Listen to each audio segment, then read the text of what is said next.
lock it in, yeah. Put your lock it show, lock it in, yeah. Put your lock it show, lock it in. Are you ready to be entertained, educated? A little stimulation for your brain, lock it in. Are you ready to learn? Are you ready to laugh? Are you ready to love? Then lock it in, lock it in, yeah. Put your lock it show, lock it in, lock it in, yeah. Put your lock it show, lock it in, lock it in. It's the Joe Lock It Show. What's up, y'all? It's your boy. It's 2 minutes after the hour. You guys are locked in to your favorite special edition of the Joe Lockett Show before the beginning of the year 2023. Clap it back. Your boys in the building. How y'all doing? Woo! We're in the building. And guess what? There is somebody in the studio. He made up his mind. He didn't quit. He said, I'm coming back with the Joe Lockett Show in 2024. Nephew's in the building. What's up, boy? Well, I am hot. Oh my god. What's up, Joe? What's up, man? I'm back. I'm back, Joe. You back? We good? We straight. Hold on. Hey, Shamel. Hey, Tam. Hey, Sheila. You know, I got so many texts. Like, don't take it so bad, Joe, nephew. It ain't like that. You just young. You don't know no better. And then I got other texts. Man, what happened to you, nephew? What you stop? So I was like, I appreciated your input on the show. I can't wait till you get back. I'm wishing nothing but love. But Well, you know something, man. You know, people don't realize that this is a tasking thing that we do here, and it's a lot of work, bro. it is. It is definitely a lot of work, and I think everybody needed some time off, and it's good to have you back. Appreciate I that. figured you was coming back. Yeah, Was it for sure? You know, but you kind of left out here in a storm. So, we got. Oh my god. We got heated a little bit. It got heated, but that was it. That was it. But how was your holidays, man? My holidays was good. Most of what I had to do was handle business and then watch after some relatives. Right. But that was pretty much it. Outside of that, my holiday was good. My mom, she went to go get her checkup and stuff. Hey, Kelly. She getting old. Hey, so she had to do the old people checkup thing. Right. So What's up, Bert? The good thing about that, everything came back healthy. That's good. That's good. And now she's waiting to get her other stuff done. So Right. you know what I mean. Shouts out to my dudes. All right. Hung out with the folks. Went up there to Hey, meet Kelly. my family in Ohio. Uh-huh. Did all of that. Came back home. Said might as well run through Joe. Uh-huh. So you came on to do the show with us. Yeah, got the end of the year out. And man, we got a special today's, we came back right before the end of the year, and we want to do a clap it back 2023. And this is going to be a special show because, holidays is coming up again, and we're going to be taking time off for New Year's and stuff like that. But we wanted to come back and do this show here, and we got a special guest flying in, and she's on her way here, Miss Ebony Steele. We cannot wait till she gets here. Oh, yeah. Man, super excited to have my sister on the show, knowing that she's going to do her thing, man. Been knowing her for years. We're going to give her introduction when she gets here in the building. But let's go ahead and start clapping it back, man. Hey, Lady J, how's it going? Gotta ask. Who thought of the clap back? Was that you or Ebony? That was Ebony. That was Ebony? This whole, it was my idea. It was her and I, both our ideas about teaming up together to do a show. Okay. And then we kind of sat back and said, she said, know something? Let's see what our chemistry going to be like. And, hanging out with Ebony, my chemistry is, as y'all can see in the video. Yeah, sound flirty. Yeah. Our chemistry is good. Yeah. But we wanted to do something together for the first time, to see how it works out. And basically, she's been off the air for a minute, and she wanted to kind of give people an update of where she been, what she got going on in 2024. And what we said was, let's do an end of the year show. So the end of the year show was her idea.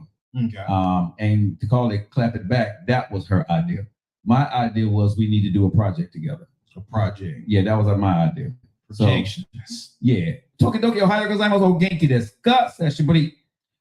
All right, so we're gonna have some fun with this, right? Yeah. All right, that's what I'm saying. Hey, I'm getting it. I'm with it. Yeah, we're gonna be, man, we clapping it back. So all this is about the what happened in 2023. We're gonna go through some movies, we're gonna go through some genres of music. I got one of the calendars for some messy stuff too. Okay, you know, we messy. Yeah, and we got a whole bunch of stuff we're gonna get into. But also we're gonna clap it back, because I want to clap it back with the listeners.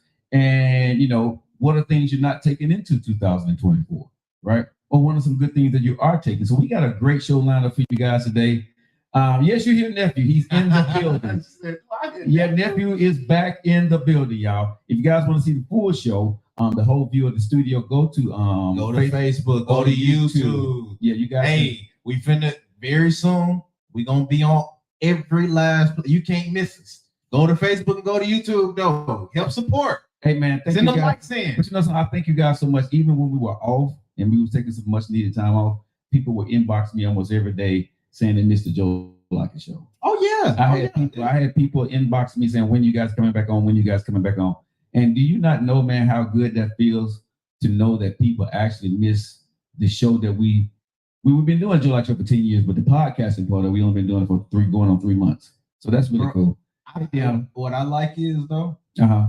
And you know, don't tell Lady J, don't tell nephew miss anybody miss his ass. Lady J miss me? Yeah. Well, she always held it down. She always held it down. She held it down for your ass. Yeah, I get down for you, Lady J. She held it down for you. She holds it down. Oh, they gave me a little hat thing now. Ooh, we back, y'all. You know what I like? What's that?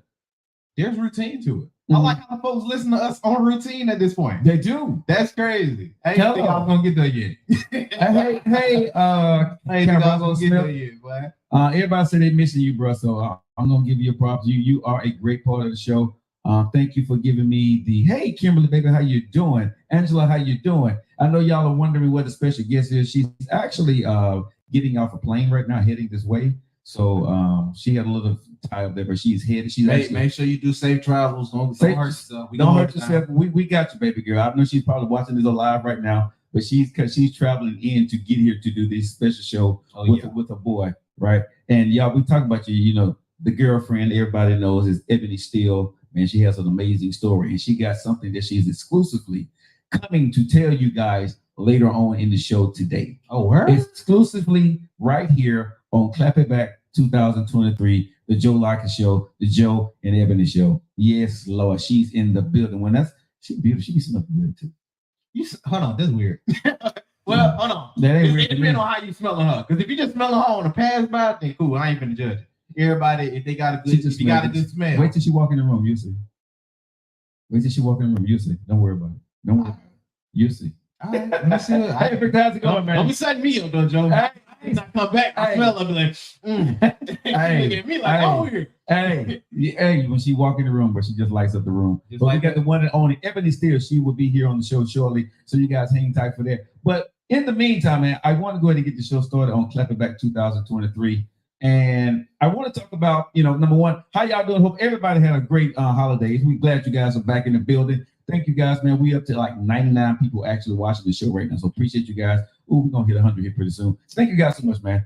I ate folks up on Facebook, YouTube. Man, cause you know they're here to see Ebony. Yeah. Probably. Yeah, probably. Ebony. We'll get these views until a woman get on the phone. And you know what I'm saying? Even when Denise come on, right?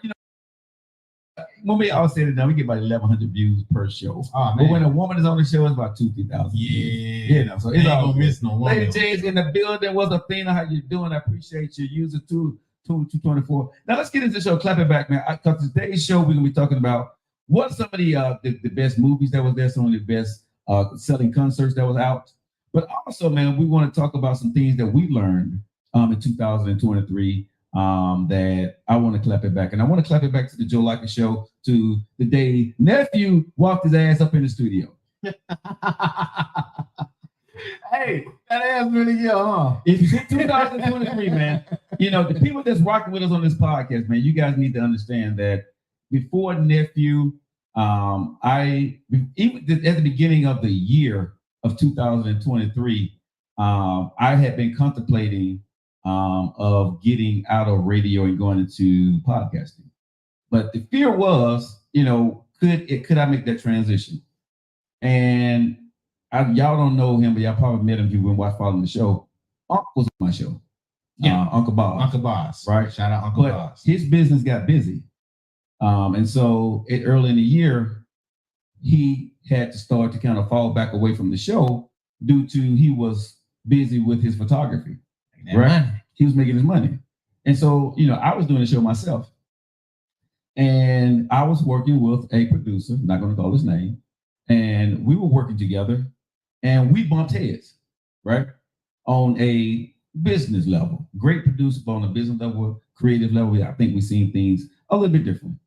And I asked God during that time, I said, God, whatever's going to be, let it be. I'm going to be doing this show. And I just had bought the cameras and stuff because my goal was to get the cameras in the studio and build this show so it could be live on social media, because I knew that social media was going to be the end game for me being able to leave the radio station. So I knew that in 2023, early on.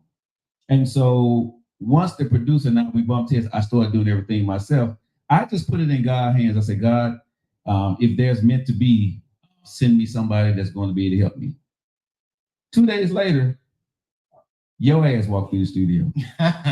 Real talk. Hey, to me, 2 days later, you walked through the studio, right? And you walked through the studio with my good friend, Abdullah Wahid, right? Mm-hmm. And he was like, man, I got this young kid. He wants to get into radio. And I told him about you. And I'm just telling you guys how God works. When God got a plan for y'all, he had a plan for this show. Every time that I thought this show was going to not make it, let me say this. I always knew it was going to make it. I didn't know how I was going to make it. How I was going to be able to pay for the show sometimes. When I went through my divorce, when money was tight, man, when I say God has always made the Joe Lockett Show a point where he just told me, hold on, I'm coming. And every single time that for 10 years, when I was on radio, he made a way. And when he brought you onto the show, you were just an intern. You were learning. You didn't know anything. I don't think you knew much about radio. No, at the time. Right. Definitely didn't. And then from there, you got interested in it and you got interested. I told you I want you to learn how to do the producing and the stuff like that. And you took the show to a different level when it came to producing with the lights and all this other stuff. Because I just told you, because anybody ever work with me, they will tell you, I give you free reign. Yeah. It's surprising. Right. Yeah. I tell you what I'm looking for, but I don't put strings on people that I work with. Not at all. I say, try it. If it messes up, we won't do it no more. if the lights go out, we just won't do that tomorrow, right? But we made a lot of mistakes, in the beginning. But he got it right, and he showed up every single day. Because I told him, I said, if you miss, I think 2 days, the third time you out. Oh, you wrap it up, right? I said, no need to talk. We out, right? And I'm pretty strict when it comes to working with people. So too many people don't last with me. I know that. But that's good because I expect a certain level of professionalism when I want to do my show. Tell me in 2023, when you first came in, what were your thoughts? I'm gonna go back through the story. Okay. Because 2023, like our mutual friend Abdul, I actually got in touch with Abdul earlier on in high school when I was speaking for some type of it was a community event or whatever. I spoke during that. Abdul was like, hey, I like how you speak, yada, yada, yada. He brought me on to one of his shows and I spoke from there from, young person's point of view. Right. And then later on down, when I get grown, right. I ended up linking back with Abdul. He talking to me about different plans and telling him what I see for myself in the future. Right. Which is you. Right. And like I tell everybody, I was like, okay, cool. You're like, well, all right, let me give you this. Now, Joe Strick. I'm like, all right, I'm cool. I got militant folks in my family. I can deal with Strick. Right. You know what I mean? He was like, well, he does radio. Now I told him, all right, I want to get in the podcast. Right. Radio ain't that far off. Right, I can right, do right. that. Man, let me learn some radio. Right. Talk show radio. I was like, ooh. I'm like, all right, talk show radio. I got that. And then he went political talk show radio. I was like, hold up, Abdul. I don't know nothing about no politics. Right. I don't know nothing about that. But I'm like, all right, it could still be something because he was telling me about all of the interns we had before, Right. and how when they moved on, they became very successful. They did. And I was like, well, dog, I do want to be successful. Right. Let me go ahead and fight that. Let me see what he got to offer. Right. So he told me about you. I was like, all right. Now keep in mind, this is in the span of 2 days. Right. So that same 2 days you Okay. So I didn't know. Yeah, I didn't even know. Yeah. Man, that same 2 days. Story, I didn't even know, but go ahead. Man, that same 2 days you were sitting around was leading me too. Right. So I was like, all right. Went up there, called him again. I was like, all right, yeah, I know what this place is. I used to work right down the way. Right. From the folks that was right under us. Right. So I was like, all right, this is, I know where he at. Right. Walked over there. It's like, so what kind of politics? What he what be on the left or the right? Right. He very conservative. I'm like, I wouldn't say I'm a Democrat, right. but I don't identify as conservative. Right. So I was like, oh my God, Abdul trying to set me up. Right. I was like, man, I ain't even do nothing. Right. Went to him, came, met you. And I remember the first interaction you had with me. I tell everybody, he was like, do you know anything about me? What? You heard about me? I was like, I heard that you do radio and that you a political talk show. Right. I remember that. Oh my God. Hey, for most folks going into an internship, do your research. I jumped his ass. Oh my goodness. But after we went through the pleasantries, right.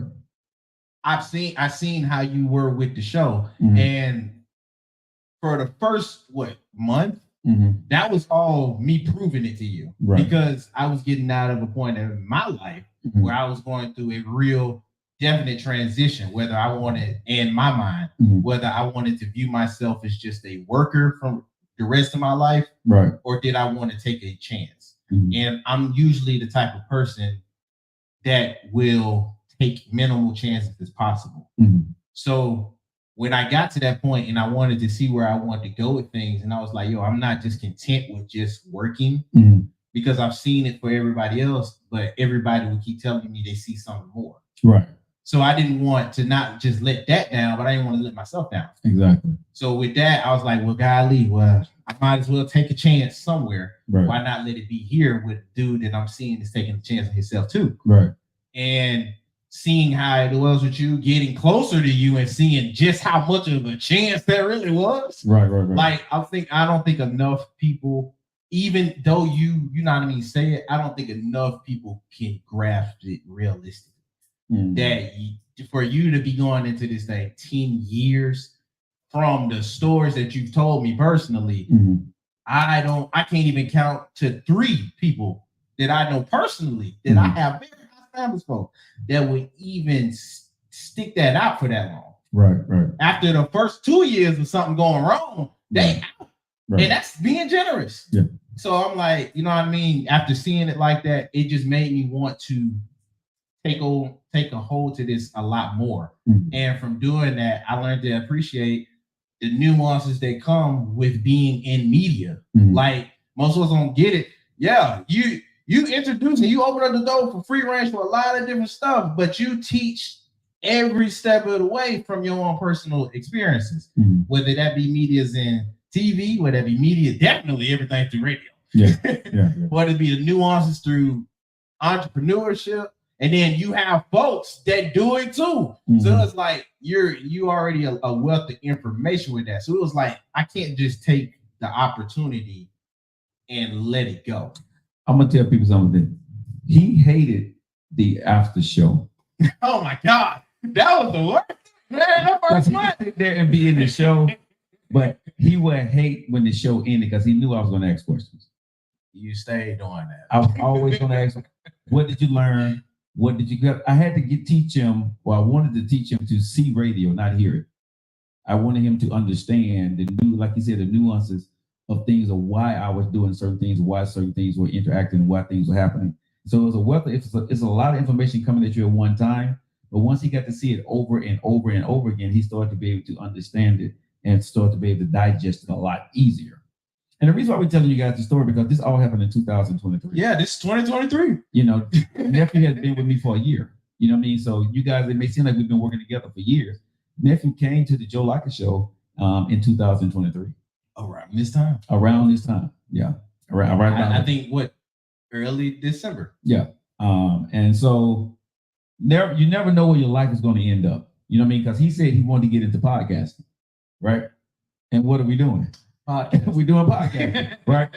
But again, when you're going through stuff, man, we clapping the back right here on the Joe Lockett Show in 2023, and we're taking this from us first. That I've been doing what I was doing for 10 years, right? And I knew I was going to end up in podcasting. I just didn't know when. Because my honest thought was and maybe 2 years later. But when the situation arose with me and the radio station, God has a way of saying it's time for you to go now. Because everything lined up when that situation happened. I said it's time, and I didn't even blink. When I heard what I didn't like, I said, okay. I said I'm out. And that's a beautiful on your own show, right? Yeah. And no one knew it. You knew, but we left the radio station on a Friday. We went into podcasting on Monday, and we had our same audience. We didn't miss a beat at all, which was crazy. And we was messing, man. Bro, when I say we was on air the whole week, knowing that we was gonna be leaving the station that week, but nobody knew what we were going to do. Only you and I knew. And when our audience saw us on that Monday, they just saw, when they clicked in on social media, they just saw us here. Now the sound was horrible. The visuals probably wasn't that good because we were just beginning to know everything. And I have to give a shout out to my good friend Todd, because he was the engineer that helped me. Shout out Todd. I got to give him a big shout out, man, because he was the one who gave me the pointers and told me what to do and how to get the sound perfect. And we got a chance to soundproof the room and all that stuff. So thank you guys so much for that. Oh yeah. He helped out with a lot. Oh yeah, for sure. And we improved every week. Man, we got the show to the point where it's not glitching anymore. We got the internet finally right. It took us 3 months to get everything going, and we got so much that we're gonna be doing in the beginning of the year. But that was our clap back in 2023. So I wanted to say thank you at the top of the show to everyone that rocked with us through bad sound, bad visuals,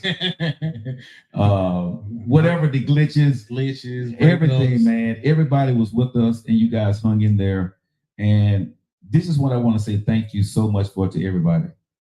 The first month that we were off the radio and we came into podcasting, the show grew by 1,000 people.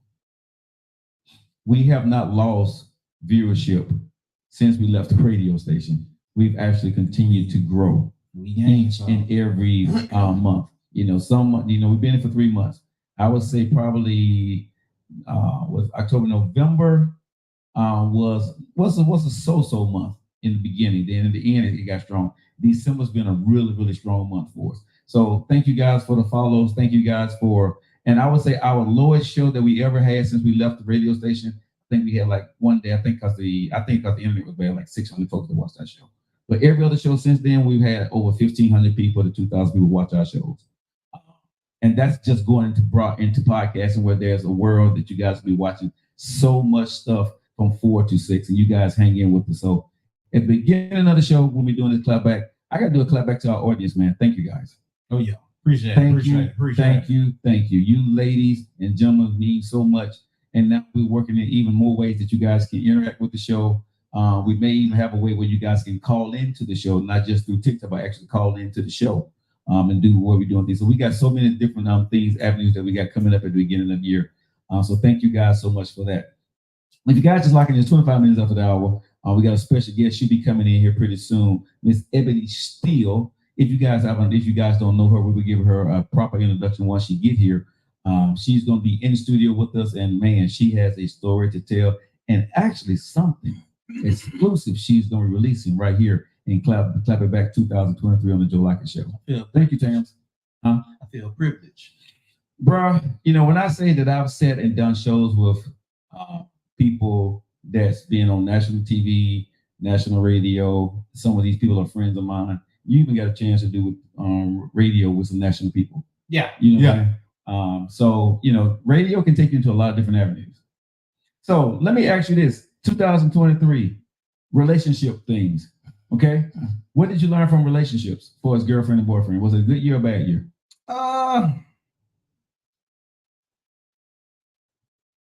It wasn't a bad year. I won't say it was a bad year. Girlfriend, why? Did you meet any females or did you talk? I met females. Did you get serious with any? No, females? I didn't get serious or not. Now, I will say 2024 is looking up. Okay. There's prospects. Okay. Got a few prospects, actually. Okay. But I'm not an egg and all one basket die. Right. If it happened, it happened. That's where I'm at with that. But prospects, we got some for 2024. And I got to say, Rachel, she says, I've learned a lot from this show, especially dropping golden nuggets like you do, Joe. Thank you so much, Rachel. And I've gotten, I got a lady, not gonna call her name, she's married. She inboxed me this morning. Okay. And she said that I'm paraphrasing it, but she said, Joe, thank you for helping me with my marriage. Now, true story. When she first got in my inbox, she wanted to smash. Real talk. But she was cheap, but she was married, right? And so I told her, no, I don't mess with married women. And each time she was in my inbox, I would tell her, you need to talk with your husband. You need to do these things with your husband. Anyway, long story short is she inboxed me this morning, and she said, I want to say thank you because the things you told me to start doing with my husband and the way you told me to approach him, we're now in a much, much, much better place. And I'm actually happy with my husband now. Oh, look at you. So I'm going to say, man, hey, I think the things that I do, and, I'm not going to say I'm perfect. I'm still working on my black ass. I tell y'all that all the time. But, some of the standards that I have, those ain't say all, some are good, sir. Are good. Good for you. Yeah. Because I would smash.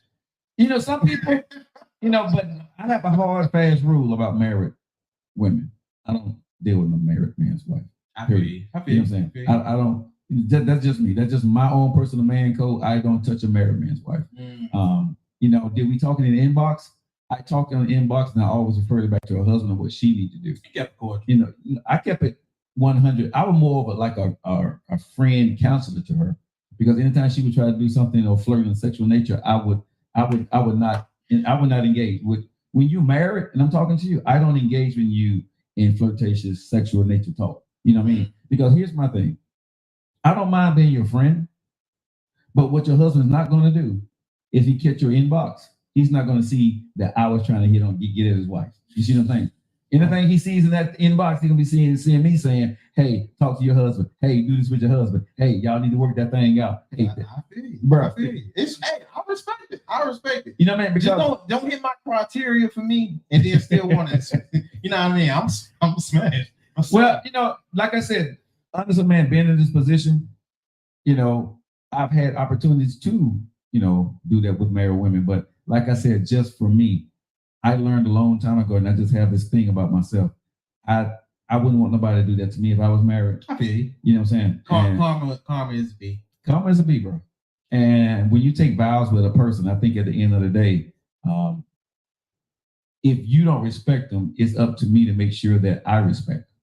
And when you tell me you married, I got to tell you, I can't fool with you, right? Like she wanted to meet for lunch. No. Oh, she wanted to get caught up. Because we was going to go meet for lunch. And then she said, oh, by the way, just to let you know, I'm married. No, can't meet you for lunch. I mean, at least she told you. Yeah. A lot of folks don't even tell you. Yeah, so, if she wouldn't have said it, we probably would have met for lunch, right? But when she told me that she's married, I told her I can't meet you for lunch. I said, because you have a husband. I bet early on, she was like, man, she said that. She did say that. She said, but I didn't want to lie to you, right? So I told her, I said, no, I said, I can't. And she's like, we can just meet. I said, no, you're married. I cannot meet you for lunch. So I think this show has, hopefully, in the last 3 months that we've started this podcasting part of it, journey, that my goal and mission is to help you be able to talk about tough situations. You Going into 2024, and look at yourself and see, are you the damn problem? You know what I'm saying? All these cliches that you have in 2023, you know, that a woman's supposed to do this and a man's supposed to do this. And people get a chance to talk on this on our shows on these different platforms about what they're going through. Because one shoe don't fit everybody. What Joe says is not law. You know what I'm saying? I am not the Constitution of marriage. I am not. I'm not the Constitution of relationships, right? I didn't write any of this stuff. I'm like I tell people, I don't have all the answers. I can only tell you what I've been through. And you know what I love about this platform is my listeners, our listeners, keep me honest. They sometimes tell me, MF, you jaded. You know what I'm saying? You know what I'm saying? You biased on some stuff. You still trip, and they're right. And I have to go say, you know something? You're right. I am probably jaded on some of my critiques or some things. I'm not gonna lie to you. What's they that? be like, "Oh, you been hurt." That pissed me off. I'm telling y'all right now. We gonna clap back. I'm clap back for real. That pissed me off. Don't tell me I'm hurt. Erica said, "You never know. You may have saved both of y'all lives, but not dealing with Some dude's crazy. Hey, January, how's it going? That show, you have integrity, great qualities to have. Well, thank you, ladies. Well, you're right, Erica. It may have, but you know, I don't deal with married women. Period. This is just me. I'm not gonna lie though. Since we clap it back, Yeah, clap it back. Love y'all listeners. Of course, it's gonna be a play. You know this damn conjunction. I'm just saying. I love y'all. If I helped you, that's great. I'm gonna be honest with you. Not my intention. It's kind of like okay. Right. Like a good coincidence. Right. I'm just giving you the real from how I see stuff. Right. And that's what going into 2024, I'm gonna stay consistent in. Yeah, you should be. That's what people love you for. You're 20, what, 24, 25? 25. You're 25. You know, so we expect that, nothing less, nothing more. You know what I'm saying? That's why when you do go on a rant or a tangent, right? Yeah. I back the hell up. But when I step in my Cheerios of nephew, oh my, you know what I'm saying, and you mad, I love it. Well, here we go. I love it. But yeah, man. But I do appreciate the perspectives. I will say that. I do appreciate the perspectives. I don't just throw those aside. Right. Even if I don't agree with your perspective, right. I don't throw those aside. The thing about the Joe Lockett Show, man, worldwide, I don't give a damn if you agree with me. I'm just telling you what I've been through and what has worked and what has not worked for me. And that's what I love about people. People understand this. I'm telling you what I see. I'm telling you what I think. It is up to every woman and man to make their own individual choices going into 2024. What you want to do. You know what I mean? I realized in 2023, marriage is not for me right now. It is not. At no level, I have decided I don't want to get married for the next 2 years.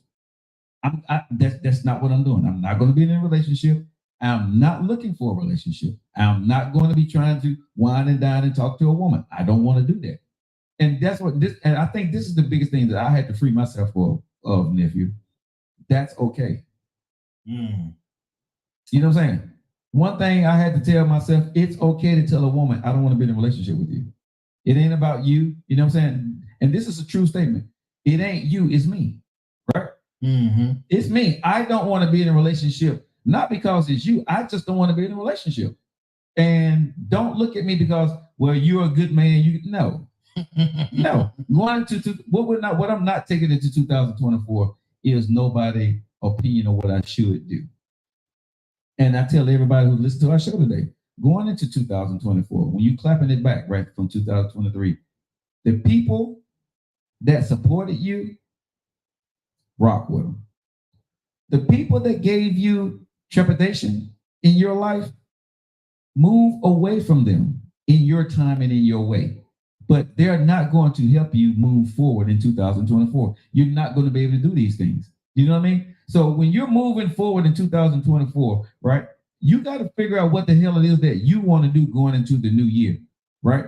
Whether it's your exercise and whether it's your job, whether it's your relationships, whether it's your health, whatever the hell you're deciding to do, however little or however much that you decide to do it on your own free will and accord and how you want to do it. even if you're in a relationship, even if you're married, don't let that partner pressure you to do more than you want to do. Because one thing I'm gonna tell everybody, man, going into 2020, 2024, and we clapping it back from 2023, ain't now MF gonna die for you if it come time. When it come time for you to go home, ain't nobody gonna take your number and say, hey, well, wait a minute, I go for her, I go for him. I wish I would. Ain't nobody gonna do that. So Not this ninja. when you understand that you got to live this life, even if you're married or in a relationship with somebody, you still got to live this life for yourself, right?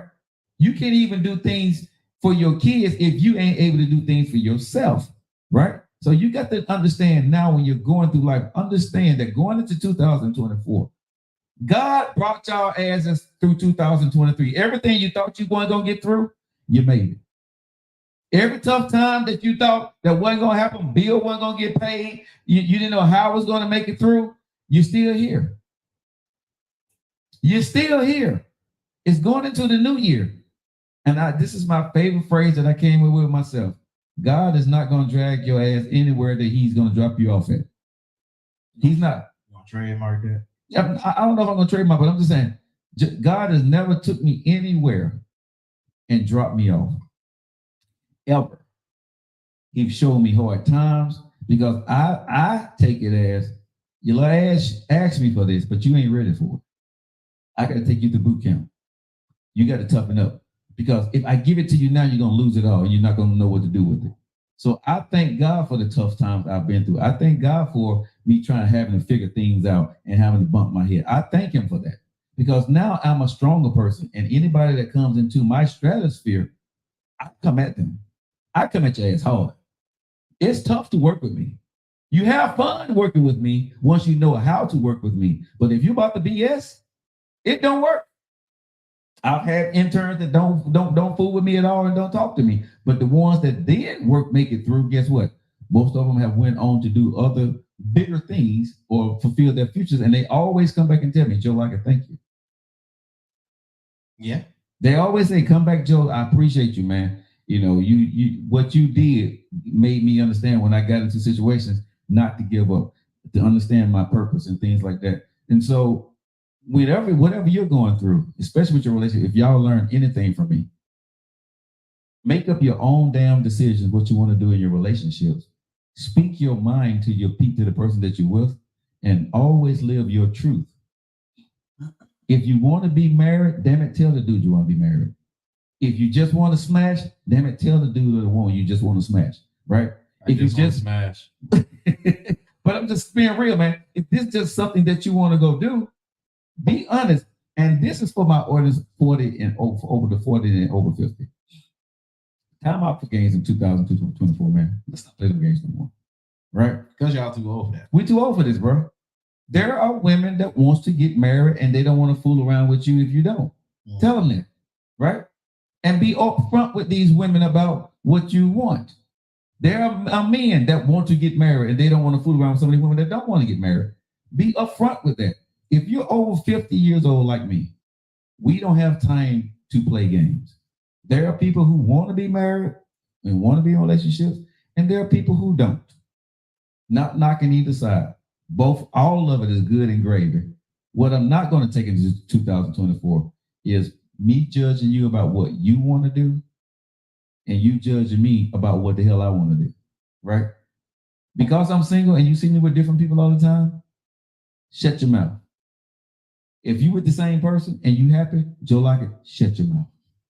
If I see you with somebody different, shut your mouth. Please. You know what I'm saying? Please. Now, this is something I want to do before Ebony gets here. Okay. Can we leave Jada Pickett in 2023?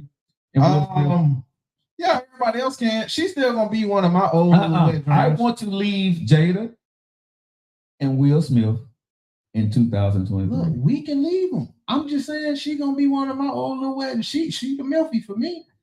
Really? Because of how I got three older women that I just so after everything you done seen. No. I don't see her as anything else. I'm just saying. So if Jada came to you right now, after everything, smash. And you smash him. Yes. I'm not going to be look, she's not going to have to counsel me. I'm not going to be August with it. You feel me? I'm gonna know it's just smashing. Now, whether she want to go and talk about it to everybody and mention me to Will, that's their problem. I wash my hands clean it is. We already know the purpose of why Cliff was here. Well, when you start talking, she wanted to jump off. When you start talking to Jada, please let me know. I got you. We're gonna plug the show. No. I want to fire you. What? As long as you with Jada, look, I have Jada, nothing. Hold up. For one thing, what Jada know she gonna do? She gonna fund your podcast. She gonna fund your podcast. She gonna fund us. No. She gonna fund us because we a family. She gonna fund us. She gonna make sure what we gonna do is talk to Will and see he's okay with all of this. No, I don't know that. No. He supported He's supporting that with me, Will. I ain't saying none of this. Okay. All I'm saying is at the end of the day, right? If you start talking to Jada and Jada start talking to you, tell her to fund. He's not talking to. Jada made it clear that she just wanted to jump off from August. So I'm gonna be a jump. No, she's gonna jump off the cliff. No, I don't think she need. I think where her and her husband are going right now, there's no more cliffs. I don't think she's jumping in. Look, that's if she wanted to. I'll shut up. Hopefully she will. That's going. Look. It's either her or it's gonna be Cookie from Empire or Taraji P. Henson. Oh my God, Taraji's so fine. Taraji is but Taraji going through some stuff right now through the color purple. You better stay back. Stay back right there, bro. It's a way to look at this because all of them that I'm finna mention, they kind of going through stuff, right. But at the same time, that's when you take advantage. You got to go for the opportunity when they're pressing. Right. Yeah. Right. But yeah, Cookie all day. All day. Now I can get with Taraji. I can, because take her off the movie scene. I think Taraji is really down. I think so too. I think she's just like the average person. She gonna keep it real. She gonna work hard. She gonna love her man. You know what I'm saying? And she gonna do what she gotta do. So I could actually see myself with a Taraji P. Henson. Oh, you talking about like relationship? Yeah. Oh. But you know something? It's this girl that I saw in Japan with this group. Okay. She can sing. Okay. Okay. I don't know her name. You don't know her name. She's half though. She's half? She's half. So she half Japanese? She's half Japanese and I think she's half Colombian, I think she is. Ooh. Yeah, man. That's a flavor. Yeah, wait a man. minute. I remember I was in Japan and I used to listen to their music, right? And Colombian girls got the yams too. Oh, she got yams. She's beautiful. Jesus. Yeah, she's beautiful. Yeah. And she speaks like 3 different. She speaks French, Colombian, English, and Japanese. Bedroom gotta be fine. Yeah, Lord. She met me. Now, I'm gonna let everybody know that listen to the Joe Lockett Show. If I ever meet this woman, how? Hey, if I ever meet this woman in person, nephew, I'm off the market. I'm gone. You know what that wasabi, boy. That's soy sauce. Yeah. Bro, because she speaks 4 languages fluently. And she can English, Japanese, Spanish, and French. Oh, Lord. Yeah. She's speaking in tongues for real. Yes, Lord. Yeah. I have to go back on everything I said. I have to go back on all of it. Wow. Like that? Man, when I said you gonna be side dude for America no more? Hell no. Hell no. There'll be no dude, there'll be no side. That's crazy. If I ever making you rebrand? It won't be no brand rebrand. It would just be Joe Lockett and fell head over heels for this woman. Wow. If I ever meet her in person, sir, yes, that is one woman. I can't remember what that Babyface song. She got down with the people, and she ain't even whipped me yet. Me. And she ain't even whipped me yet. It was just a voice. And when you see her, man, it's like, yeah. Oh wow. Yeah. I mean, well, she got like 4 different voices, so she can shake it up with any time. Yeah. You feel me? Put on a wig. She can call me ugly and it sounds good. I'm just being real, bro. She can call me ugly and it sounds good. Well, she just put on another wig, talk a different language. She's a whole other person. If I don't meet her, I don't know chance in hell I never get a chance to meet her. I'm not looking for a relationship, bro. I'm until probably 2 to 3 years from now. 2 to 3? Yeah. Why so specific? Because I think at that point in time, I definitely have a feel on how to build Lockett in Media, what I want, what it's going to be producing, and the podcast and stuff. And I would get a chance to spend some more time with my daughters. And so, once I fulfill those dreams that I got with that, and then I can focus on a relationship. Okay. So you're saying by the time should be some role. Yeah. Yeah. Because one thing I had to realize in 2023, I'm not ready for a relationship. I'm not ready to focus on a relationship. The relationship is a lot of work. All right. Well, I got something else for some wrap up till Miss Steele come in. We got to ring it because there's a tab bigger ring. We need to turn it down the tab. You're right. Yeah. All right. Go ahead. There we go. My thing is because you mentioned the movies. There were some movies that came out, but I think the people that dominated the movies for 2023. I got the list here, bro. So go ahead. Tubi. Nobody give a damn. Tubi dominated. Look. Tubi did not. However you want to view it. Yes, they were terrible, but they was terrible hilarious. Oh my God. Tubi been the meme for doggone that half of the year. I can't. And they've been holding it down with the writer's strike. How do y'all watch Tubi movies? You don't watch it to take it serious. You watch it to see hey Brianna, what they're going to incorporate, how they're going to incorporate it, and just what all they're going to be able to do.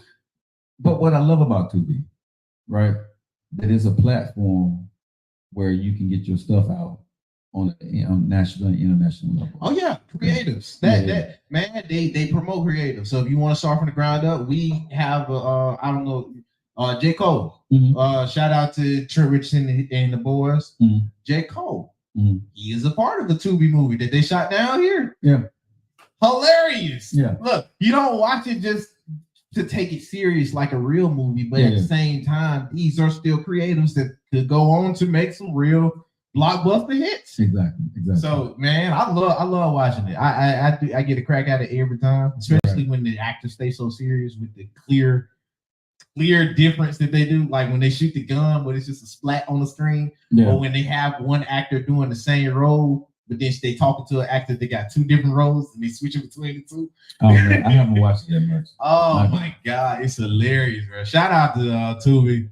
Keep it going for 2024, bro. But do you know what the top movies were in 2023? Barbie. Yeah. I mean, that's the only one I can think of that was actually pretty good. It was Barbie, Super Mario Brothers. Oh yeah, that was good. Spider-Man. Which one? Spider-Man, Spider-Verse. Yeah, Spider-Verse. That was great. Spider-Verse. Guardians of the Galaxy Volume 13. Yeah, that was great. That was earlier in the year. Let's see, Oppenheimer. That's a drama. Okay. Little Mermaid. They had a lot of memes. I found the top 10. Avatar, The Way of the Water. That was trash. I didn't even think it was that good. But okay, it's in the top. Ant-Man and Wasp. Yeah, the quantum thing. Yeah, the Quantumania. That was me. John. What is this? John Wick. Yeah, John Wick. Yeah, John Wick. Creed ain't on us. Chapter 4. And number 10, Sounds of Freedom. Wait a minute. So Creed wasn't on there? Not on the list that I saw. Wow. The list that I looked up, bro. And a lot of these movies, I don't even know. Barbie is the number one movie? I'll be honest with you. That's a really good movie. I didn't go into it thinking it was going to be good. Barbie? I'm not going to spoil it, but just how you're saying Barbie now, that's the stitch. Don't go into it thinking Barbie is Barbie. But there's no movies that are movies. All these are off the top 5 Barbies, Super Mario, Spider-Man, Guardian of the... What? Yeah, Guardians of the These are not movies. This is nothing creative. Oppenheimer, I guess that was a good one. Barbie was creative. I won't give Barbie that. Barbie was pretty creative. Barbie is from a damn Barbie doll. Yeah, but how they... It's about 10. Hold up. So... I'm serious. I can't spoil it. But at the same time, the premise is that they're a Barbie doll and that is a Ken doll. And how they used it was very creative. I understand. So you're just saying it's not original? Is that your thing? Yeah, it's like, Joe, you don't get on originality dead. Originality dead. It's how you can make the same thing feel original. I don't know, bro. It's how you make the same thing feel When I was going through to do this Clap Black show, and I'm going through the stuff that I like, the stuff that we are having now is watered the hell down. But Joe, don't nobody. Okay, I'm going to no, Joe. You must watch Barbie. What? Barbie is pretty good. It's pretty good, and it's a good laugh. It's a good feeling movie. Has some really. We're talking about the Barbie franchise, right? Barbie and Ken, right? That's the point. How you're just from how you do it, because I did this. I was on that same hill, Joe. I was like, this is stupid. Why would I want to watch blah blah blue? I'm on board. Yo, when you watch it, it'll flip it on his head. You're like, oh, okay. I watched the movie. I get it. I watched the movie over the holiday weekend. Which one? None of these. None of these.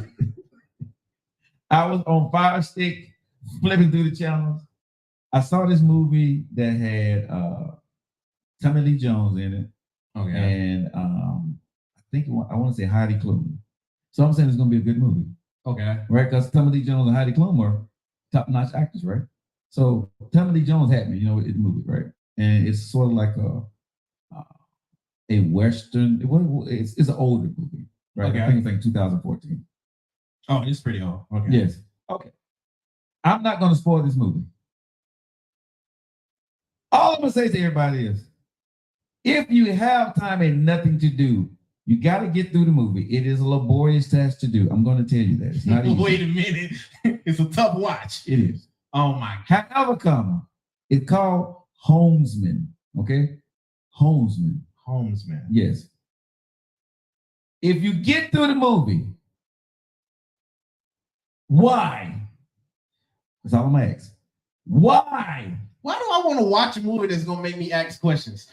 Because I am so frustrated that what I saw, I don't understand it. Oh my God. I understand why they made the movie, because Mel Streep even appeared in the movie. Mel Streep. These some pretty, bro, some heavy actors, right? It's some top tier. You know what I'm saying? And I understand when I saw the movie, I understand why they made the freaking movie, right? It was a story that needed to be told. Yeah, the story. So with the high profile names in it, people will actually watch the story. I got it. They did. But why? There's a scene in there about an hour in, and I'm gonna give y'all a hint. When he wakes up, Tommy Lee Jones, and he finds something. That's all I'm gonna tell y'all. Just stay there till you get to that part. If you see that part, inbox me and tell me why. If you've seen the show, the movie Homesman, right? If you ever saw this movie, please tell me why. I don't know why. I have racked my brain and tried to understand why. How long? It's when Tommy. It's probably about an hour and a half, 2 hours. So you lost 2 hours of your life. The movie got interesting because it's Tommy Lee Jones going through some things and some stuff. Right. And the main character, Heidi Klum, I think it was Heidi Klum. She started the movie off, right? She meets Tommy Lee. They actually start on this journey together. So them two together, you kind of say, okay, where the hell is this going to go? Western-ish type of movie. It's I guess you can call it Western type movie, right? But it's free. It's on free TV, y'all. You don't have to pay for it. But if you ever get a chance, you ain't got nothing else to do. I want somebody to tell me why, because I don't. I mean, I have no idea. And the end of the movie did not tell me why either. It's another movie that has a why question mark on it that came out recently. I think like a month or two ago on Netflix, I want to say. I forget the name, but I know it was like End of the World Doomsday. Supposed to shut all the electronics off. And I guess like because I only remember a few scenes, so I was like, bro, the ending made me feel like why too, bro. And I know they was going through it. Somebody can give me the name of it if you saw it. I know one of the scenes was like the Tesla cars, so Yeah. that was rolling around. And you know, the Tesla has the automatic auto drive after a while, preset. Right.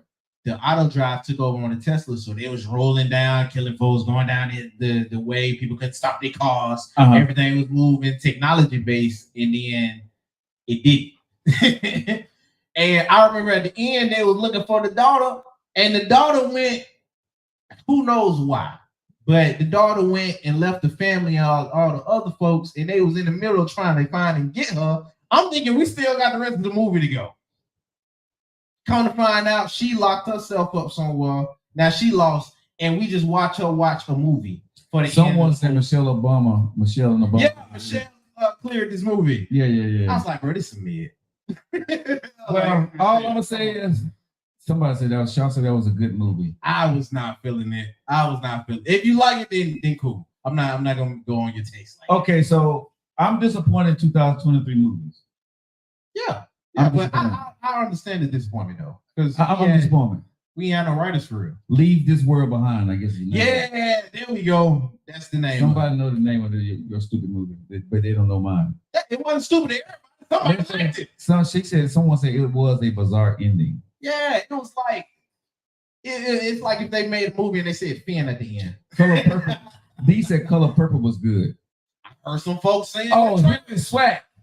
Hilary Swank was the girl in the movie. That's why I watched it. I thought it was the other girl, but it was Hilary Swank. Oh, okay. Yes, I watched this movie. Nephew, what up? Why? I'm just telling you, it's called Homesman. Okay.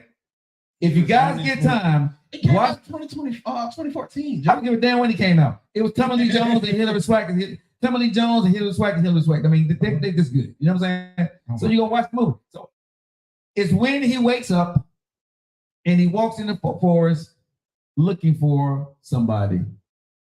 I want y'all to tell me if you ever get a chance to get bored and you said Joe asked me to watch a movie called Homesman, Homesman, Homesman.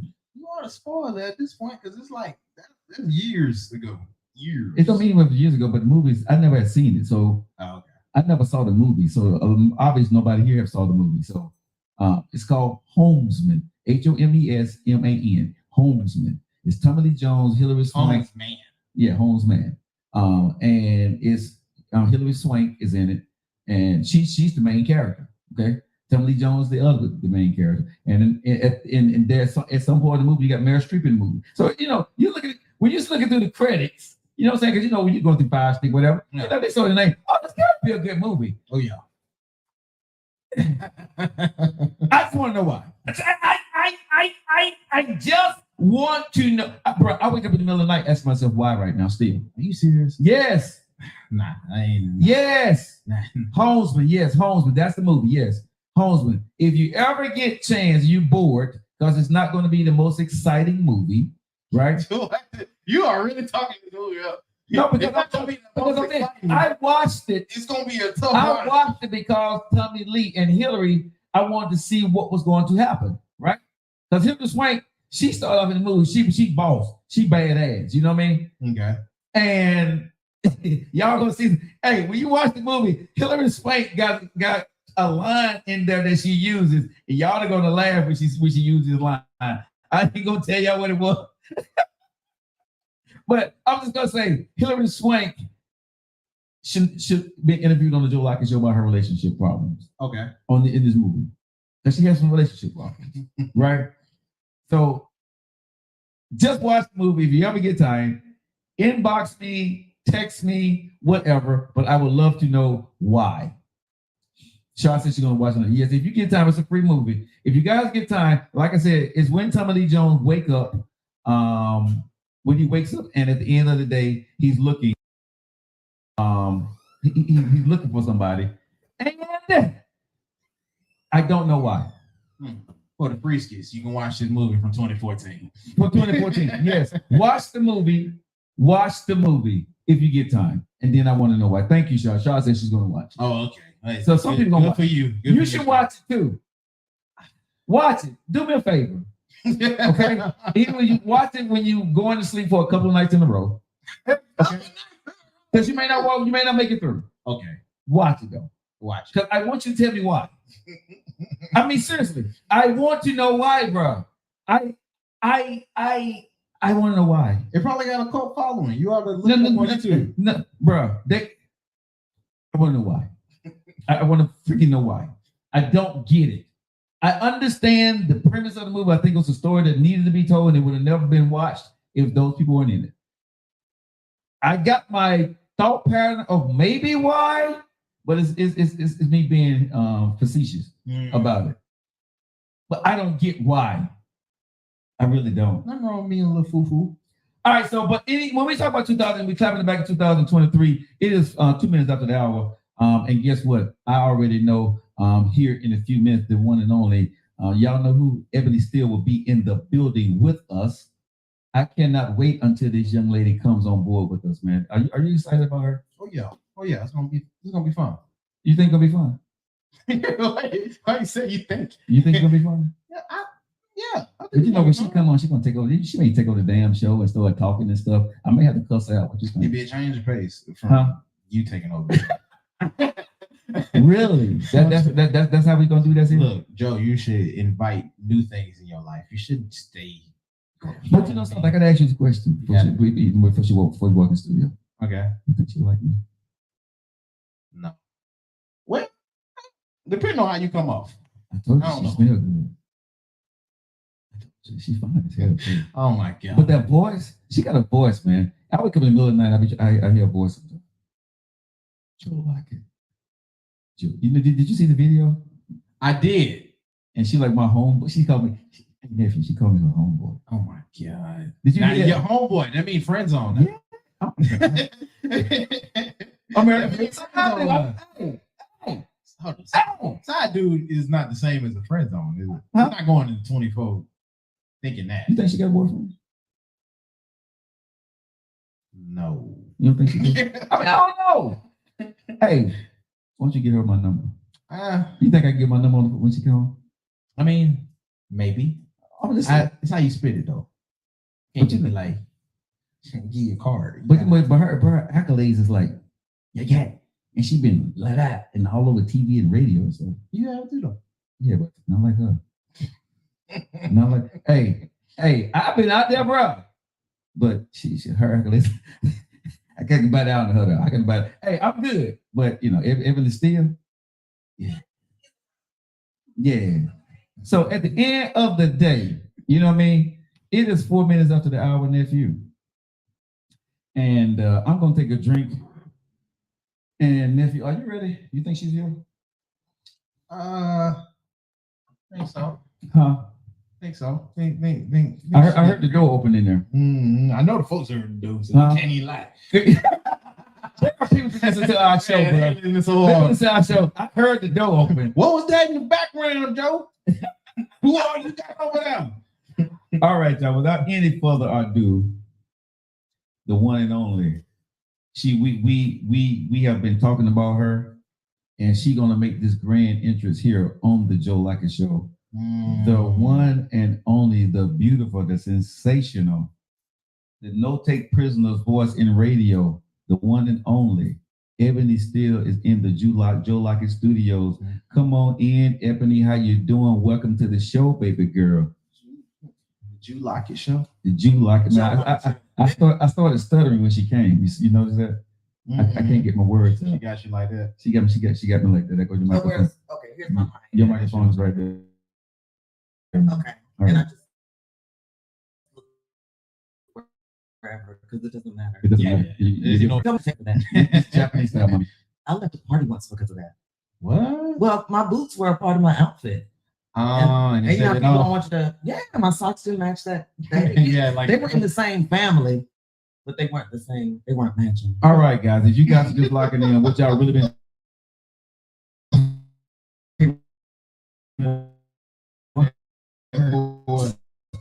clap it back 2023, the one and only. Take no person's voice of reason in the bizarre, in the blizzard of madness, the Ricky Smiley Morning Show. That's very old, but we'll talk about that. So go I ahead. mean, but these are your accolades, man. Okay. Oh, These I are see your what you're accolades, saying. man. That was rude of me. Start from the top. Please, what That did I was tell you? rude of me. What did I tell That you? was really rude. I What did I thought you tell said you? I was still on that show. No. It's These not- are your accolades, man. That was rude. Ebony is a take no prisoners voice of reason in the blizzard of madness of the Ricky Smiley Morning Show. Ebony has been the show's news anchor, co-host since 2007. She's best known for her Ain't Nobody Saying Nothing and the business segments. Ebony was crowned Miss Tuskegee while earning her BS degree in mechanical engineering at Tuskegee University. Ebony spent many years as a dancer and has owned the Ebony Acting Dance Studio in Birmingham, Alabama for over a decade. I take the honor, because I've listened to the woman on radio right here in Birmingham, Alabama on 98.7 KISS for a long time. She's been my friend for a long time. I want to take the honor to welcome her to the Joe Lockett Show, the one and only, the sensational Ebony Steele. What's up, Ebony? Thank you. I'll be here all evening. How's it going, baby girl? It's going good. How about you? How was your flight? Yeah, about that. You know when there's mechanical problems on the plane, you don't even complain. Right. You're just like, right. You know what? Yes, Mr. Co-pilot and pilot. I want you to get us there safely. So please forgive my tardiness. It is no problem in that regard. We do understand things happen, and hey, we're glad you're just able to get in and get here. I am too. This has been. I was listening to y'all on the way from the airport here. The name of that movie. Hold on, man. I had just looked it up. Leave the World Behind. The one I was talking about? Yes. Oh, okay. The name of the movie is Leave the World Behind, and it was Julia Roberts, Mahershala Ali, and Ethan Hawke. Yeah, that was the closest to the end of the world type movie that made you think like for real. Oh, so you feel it? Oh my God, you didn't feel it? Now I do think it's going to be a part 2, but I think it was close to how the world was. Part 2. Don't be hyped up for this, and then you end off with her watching Friends. But but think about that's what that girl talked about. Okay, this is a spoiler alert if anybody sees the movie. Yeah. All right. That's what the girl talked about the whole movie. She did. Friends. So that lets you know that when the world ended, that's what she was going to be doing. So the last scenes were showing what I'm not going to tell. Y'all not going to be mad at me because of that. Yeah. Hey, Ebony, y'all hear that voice? Let me touch that. I was going to say these muscles. There she goes. I was going to knock you out. I said, let me find out he got a blow up muscles going on up under here. It's real, y'all. It ain't nothing blow up about me, Ebony. Okay. I get that. This is all natural. I don't have a BBC. You are very real. If you do this to me, what a blow up chest. A blow up chest. Yes, I don't have the blow up chest. Do you have anything fake about you? A little bit. Wow. Look, it's set up. I needed it. Hey, I had to run through that door. I had to run through that door. But it's not facing me. Oh. Is there one thing I learned about Ebony, y'all? She is sensational on air, but she is social media, telephone. No, don't do that. No, I'm technically, hey, how y'all doing? I'm on the Joe Lockett Show. Say it again. We have your. Oh, I can put that right there and the phone can hold it. This is so nice. Y'all fancy. Yes, ma'am. You can put it right there on the table where you can actually see you there. All right. I don't want them to see everybody. Hey, y'all, welcome. Nephew, do me a favor. Go get her another stand over there from the You know that's how you know when you're getting old, when you do little stuff and you get up, you run it. And you grunt. Did y'all hear that? I was like, Hey, how y'all doing? So, Ebony, welcome to the show, babe. Thank you for clapping back. We're clapping back 2023, talking about the great things coming up in 2024. Yes. So I am glad to be here. I'm trying to read comments at the same time. Okay, hey. So you can put that thing right there in front of you. In front of me. Then I don't have to turn. That's right. There you go. Okay. So when we were talking about the end of the world, that movie, what would you want to be doing at the end of the world? Well, you know what? Let's make it me. But before the end of the end of the world? Yes. You talking about Joe Lockett? Drinking wine with your shirt open? With a woman. That's so lame. No, but hold on. What y'all want to be doing at the end of the world? Hold on. At the end of the world, I want to say goodbye to my kids. You want to say goodbye to your kids? I want to spend time with my kids. Okay. And the woman that I love. Okay. At the end of the world, I don't know if I want to be alone. Do I want to be alone? I don't know. Maybe with my existing family. With your existing family. Mm-hmm. What about you? What do you want to do at the end of the world? And for the people who want to see Ebony. There she go. Can you? Is there a wide angle camera? Am I being extra? No, you on right Yeah, we got you on excellent. the Okay. Yeah, we got you on. Yes. Hey, yeah, I know what a computer is. That's the camera. Wow. Yes, I know what it is. Hey, how y'all doing?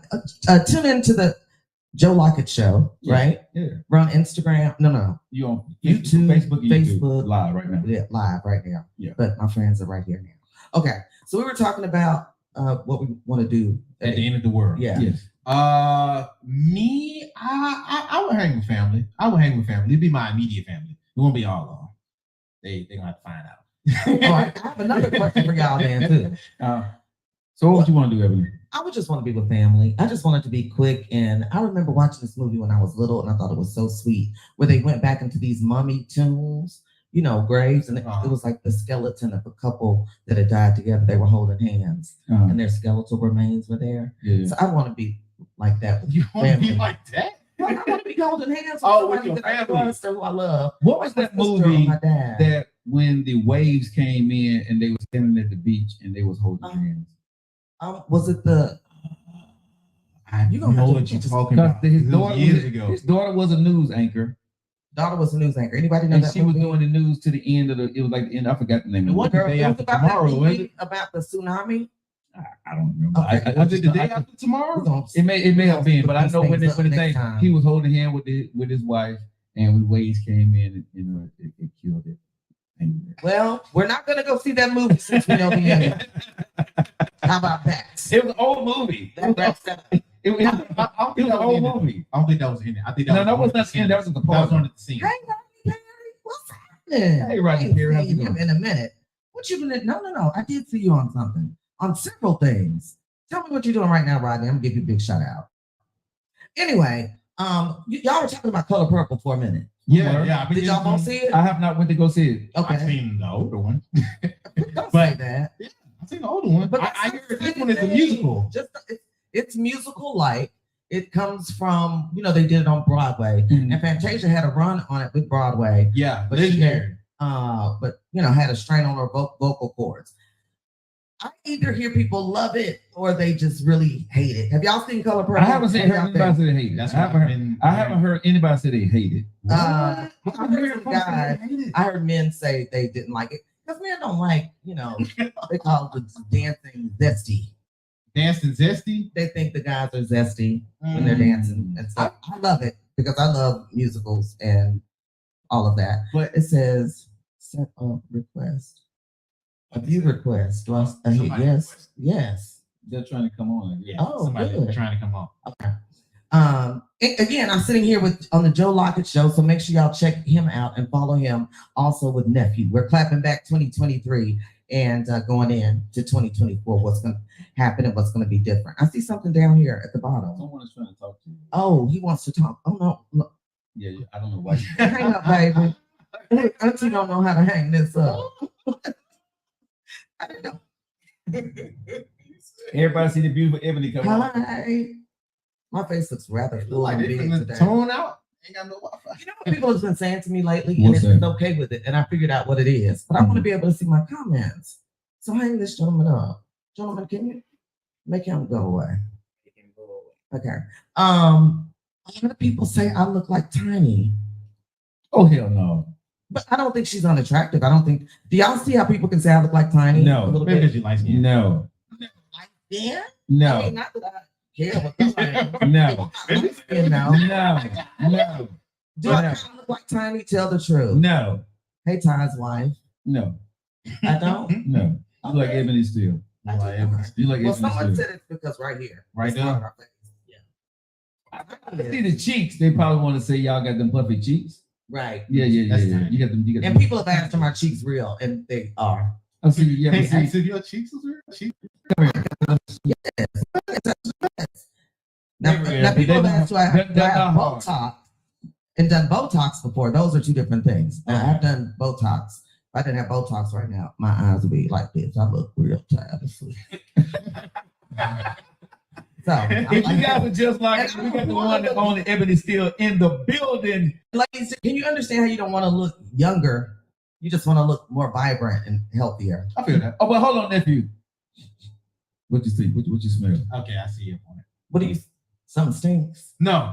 You can't. No. Okay, now. Told him that. I'm like, you ain't gonna set me up. Oh, that's weird. Like, Come on, hit the other. see What? that? Oh, take my coat off. Thank you. I got it. That was Got it. weird. Just you're making it weird because I heard you ask him a question. No, but no, I said when she come into the room, I said she smells good. She does. I said when she come to the room, she's gonna change the entire room. So I said, nephew, what you think? It was true. It is Okay. okay. Good. Okay, so that's, like I said, the beautiful evidence. I said that before she walked into the show. Wait a minute. Aren't you supposed to be like a relationship guy? Do you get Everybody wants to see Ebony get angry like that a lot? Hi. The one and only Ebony. I'll pass it back to you. All right. Hey, everyone. You got to show her again, Joe. Oh, somebody say your eyes, Joe. You talking about your eyes? I can't see them with them shades They you are got clearing on. him in that comment section. Hey, hello. That's what they Okay. do. All right. All right, guys. We coming back up in 2023 with the one and only nephew, and Ebony still is in the building with us. We are fortunate to have her in the building. Nephew, yeah. So go ahead, man. Do the show. Oh, How are you? doing okay? Yeah. One of the things I was thinking about is the fact that Nelly and Ashanti got back together. Mhm. One thing I must say, in the most heterosexual way I know possible, Ashanti is fine. I mean, really and truly, if y'all see, Are you having a moment? No, I'm just saying that she's one of those just kind of like she hasn't done anything for you to dislike her. Mhm. Nelly's that nice person, and it's good to see two nice, good people together. But my question to you is: have you all ever been with someone and then went back? No. Would you consider it? I consider. No. I consider. It depends What do on you how guys think? Yeah, it depends on how we Let me broke know off. what y'all think. It depends on how Because we some broke people off. say, no way. It's the reason that we broke up. Now, I married my husband twice. I You did. did what? I remarried him. I did. Hold on. Wait a minute, Ebony. Wait a minute. Wait. Jump the mouth critic. Hold on. So when I got married, Uh-huh. I felt like I was maybe didn't give it enough of a chance, Uh-huh. and just little things. I won't go into. Yeah. He didn't take me on a honeymoon. Anyway, after about 2 we made it better, and so I remarried him. But let me tell you what's crazy: the 10 months that we were apart, my mom and dad wouldn't let us sleep in the same room when we went to go visit them. So it was Right. Thanksgiving. Oh wow. And he was like, "We're going to your folks' house for Thanksgiving, right?" I was like, Yeah. "Yeah." And he was like, "You want to only get married so we can sleep in the same room this time?" I'm like, "Sure." And we, Oh, hell no. Ebony. I promise You got married, so y'all sleep in the same room with your. Yes, we were going to get married again anyway, but it was just I wanted to sleep with him this time at my parents' house. So let me ask you a question. Are y'all still married? No, you know I'm not married. I was just making sure because Why would you ask me and you know I'm not married? because you may have got married to him before you came here. I'm just saying. No, you I got married on Y'all Hey, hold on. married now. That's why she late, because she got married. She got married on her way here. Because her man saw me, her ex-husband saw me like, You can't be around. Do you want to get married again? To who? Let me go this way. Wait a minute. To who? Thank you so much. It's To my ex? Hell no. But to any, do you To do you believe in the whole marriage thing? Do you like that? I do believe in marriage, but not right now. Okay. So I was actually talking about that before you came. I'm not planning on getting married or looking to be serious for marriage for another 2 or 3 years. Why? Because I'm not ready. I'm not ready to be married. I'm not going to jump into marriage because Y'all, because I'm not gonna lie, my track is loose. Y'all see? Did y'all catch it and didn't say nothing? I didn't even see your track. No, You pointed it out. Nah. Did y'all see it? Sorry. This why I love Ebony. No, this is okay. Hey T Mar, hey y'all. The reason when you say when men say this a lot, and it's okay. So tell me which is the better way. Because when you say I'm not ready for it, I got to give it another 2 or 3 years. Yeah. Meet somebody on an off chance without having this long scheduled plan drawn out. You want it to be authentic. So what if because you have this timeline in your head that the woman of your dreams shows up in your life, but because you can't holler at her till 2028, you miss it? Or should we respect the fact that he has that self-identity about himself, knowing he's not ready and doesn't want to mess over somebody? I think there's a middle What do ground. y'all think? Yeah.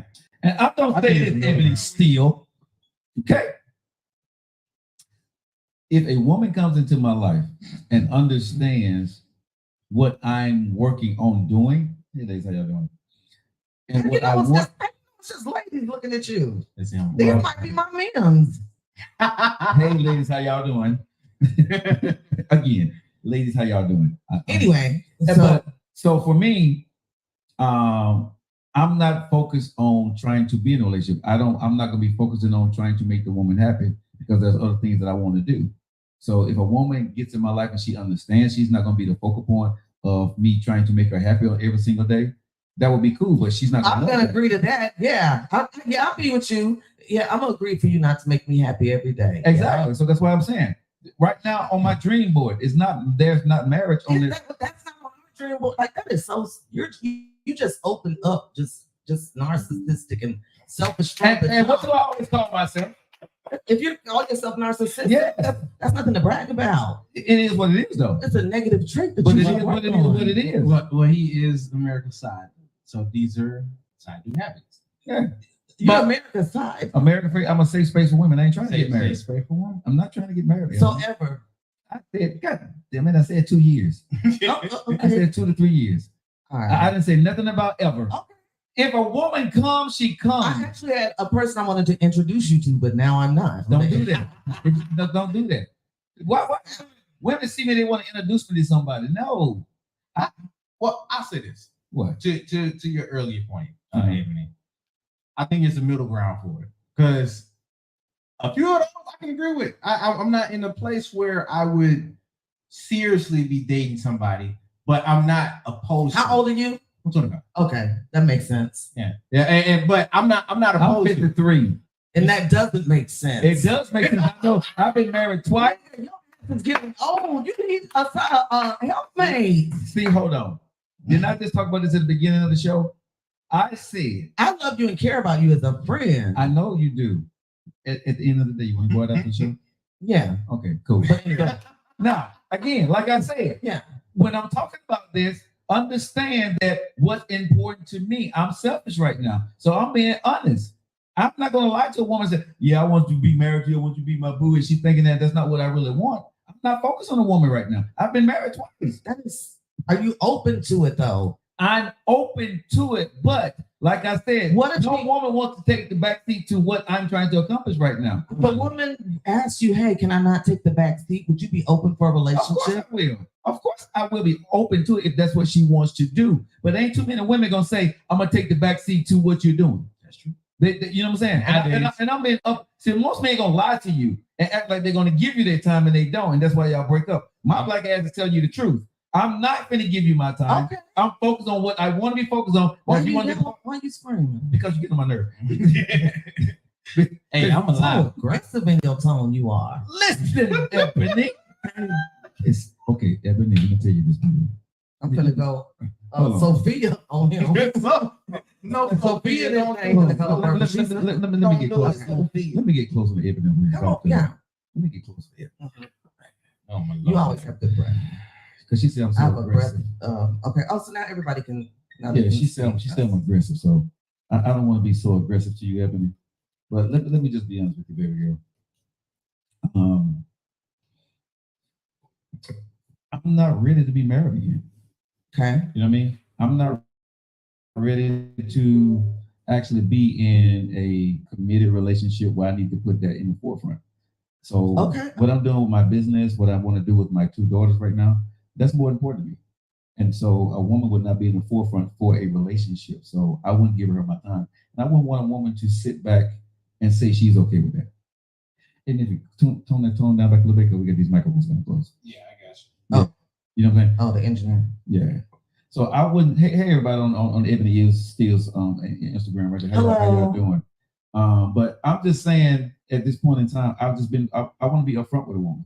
Spending time with me, hang out with me. If we become friends, and I have just seen some of my good male friends Uh-huh. miss out on someone that's wonderful. They end up crying 3 years later because the chick that they thought would still be there is not there anymore. See, I don't and want she's you to be walking down the aisle with somebody else. Can that be with the friend that you introduced her to? I'm not introducing him to anybody I'm anymore. okay if she walked in the aisle. I'll be in her wedding. I'll be okay with it. Okay, that's fine. You know what I'm saying? I will be totally okay. You know what I really think? I think that you talk about love and relationships a lot because you're really kind of afraid of it. Ooh, what would I be afraid of? I mean, because you're knocking it down. I'm not knocking it down. What's wrong? See, this is where we got a problem with. I'm being honest with you, and you're trying to tell me something else. That's why I keep telling y'all women. I'm being totally open, honest with you. So tell me if we're going to. So what do you tell me? Tell me what you said. I said right now, for the next couple of years, Okay. I'm focused on my business and my daughters. I wasn't there as a father. I'm now reconnected with my daughters, and I want to spend time with them. I am not interested in this point in my life to put a woman in the forefront and give her the time that she actually deserves. So who do you have sex with? Huh? Who do you have sex with? With somebody that Like understands I have sex with someone that's a friend. Sometimes it just rolls upon me a five sister for the most part. Okay, so you a gigolo. Okay. See what? But hold on. My grandma was Hold on. a gigolo. Hold on. Why did you at my age? Why do I have to be a gigolo when I'm telling a woman what I don't want and she's not looking at for me? I'm not a gigolo. First of all, I'm being honest. First of all, you got the gigolo kid. Because the shirt open with the shades, that's the first. They got a kid to it? They got a kid to it? That's blow up. This is blow up? That's what that is? Okay. No, that's fine. Okay. I just think, Okay. I think that's why there's a lot of, I think there's a lot of, that's why there's a lot of good unmarried Black women. There's a pool of women that are just there. Okay, but they want to be married. Finish, please. At the age of 50 plus, right? So you would not look silly dating someone 64 or someone 34. Not as smart as I do. Oh yeah. But they're talking about. Are we in commercial break? Yeah. I'm talking right now. Right. Hello, my name is Joe Locke.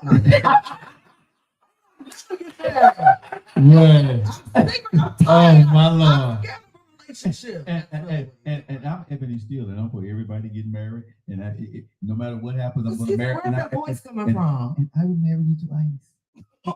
Don't do that. I would marry you twice. Shout out to Marco. He was a good husband. Marco, you know, you The want to get second married. time. I went to his Christmas party last. Marco, Oh, that's what's I up. get married to you twice. Oh, that's what's up. Y'all, so y'all feel cordial. Oh, yeah. See, that's not like that for everybody. Hold on, you put me on the spot here. Who you having sex with? I haven't had sex. Yeah. Yeah. You know, You know what I'm saying? He put me on the damn spot. Like, yeah. You know, I decided several months ago that the next person that I become intimate with in that way, I want to be just in a real committed relationship, and like mean it. Nephew. You know what I'm saying? Because it's too many. I mean, if you sleep, if for every one person, for every one dude, for every dude, that's single, he's already sleeping with 5 girls. That's not true. Yeah. So That's if we're not in a For every relationship, dude that's that's not single? yeah, about 3 to 5. That's not true. That you just said you're single. You're not gonna have sex for 2 to 3 years. So that means that how many people you got on your bench? On my bench? They're talking about sex bench? Or you talking about bench? Shawty great me on the mic. I'm trying to say something. Okay, say what you gotta say, work dog. Type it in, big dog. Type it in. Type it in. We're not Our phone lines are Closed. down right now. But I don't fully agree to that. I think there's a certain type of person that have a lot of folks on their roster. Because it's some women that can get down with some rosters. And Let it's me tell you dudes what, that You talk about Ebony Steele. Her bench is full.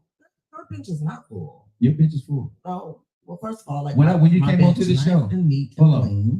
It's nice, neat, and clean. But when you came onto the show, how many dudes was in my inbox saying, "Hey, say hey to Ebony and Can you hook me up? Oh, that's what I always wanted, a dude in an inbox. But what I'm just saying is, your bench is full if you wanted It's to be not married. full.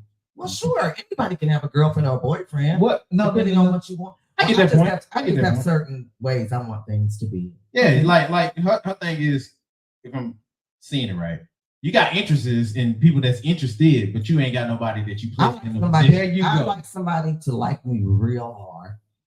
I really do. I like attention. And I'm real about that. And you get that attention back. So you like the romantic type? So you just like the I like attention. Yeah, I like you in my face. I like, you know what I'm saying? Mm-hmm. I like a guy that if I don't text you right back, you text me anyway or you call me. You a man. You ain't, well, she ain't text me back. So I like you to come at me. I like a man to come get me. I match energy. If we not doing that fast texting, then we just not fast texting. But if you need to call me, you can call me. Okay. But that's, we probably just be friends then. Yeah. Yeah. I mean, why not? But I feel you though. But in the beginning, who's gonna do that? I know some dudes that do that. Start how you finish. Okay. I like guys that are active. I like guys that are They're looking for you and want to marry you. Yes. not even that. I mean, I want to pursue you. I like this at 16 since I've been dating. That's the kind of guy I like. I like the kind of guy that wants to meet my family. That's, we have active things that we do together as a family, like on holidays. Yeah. I want you to go to church with me, nigga. I got a question. Yeah. So as far as with the guy, because you said you want him to be active, you want him to be interested or show that he's interested, right? I want him to like me a lot. My question for you is, are you fine with this dude being interested in women or just you? Because if he's single. Oh, I want him to this is what I'm talking about to myself. Oh, okay. I was trying to see. I thought that was what you were looking for in men. I am. All right. And so would you be fine with him being single or just interested in you? Oh, okay. So because you said you been on the so let it happen thing, and I know a lot of folks when they just let stuff happen, a lot of folks have other interests outside of you. Is it interests or interests? Interests. Sorry, but a lot of folks have that. So this happened a couple of times. Well, people have seen me. They say I saw Ebony Steele with her boyfriend at what Applebee's, and I'm like, I was at Applebee's with such and such, whatever. Or I saw Ebony Steele with her boyfriend at da da da. Both of those occasions, I was on a date and I was holding hands with the guys. But when I go on a date, I hold hands with the guy. That's just how you get out. Yeah. I mean, that's how I date. So when we go out after the show, we hold hands.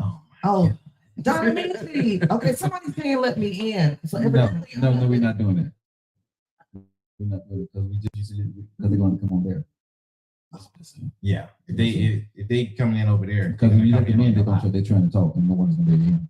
Oh. They send in a request to your phone. He said he won't talk. Okay, hey Donamichi, well, type me your comment. I guess. Yeah, then you type the comments. Can I have some water? Of course, I got you some. Yeah. I was wondering. It's okay. No, I was trying to see if y'all wanted me to get up and get it because I was moving slow. I was like, you got a bunch of men there. We got you. Anyway, my hair keeps.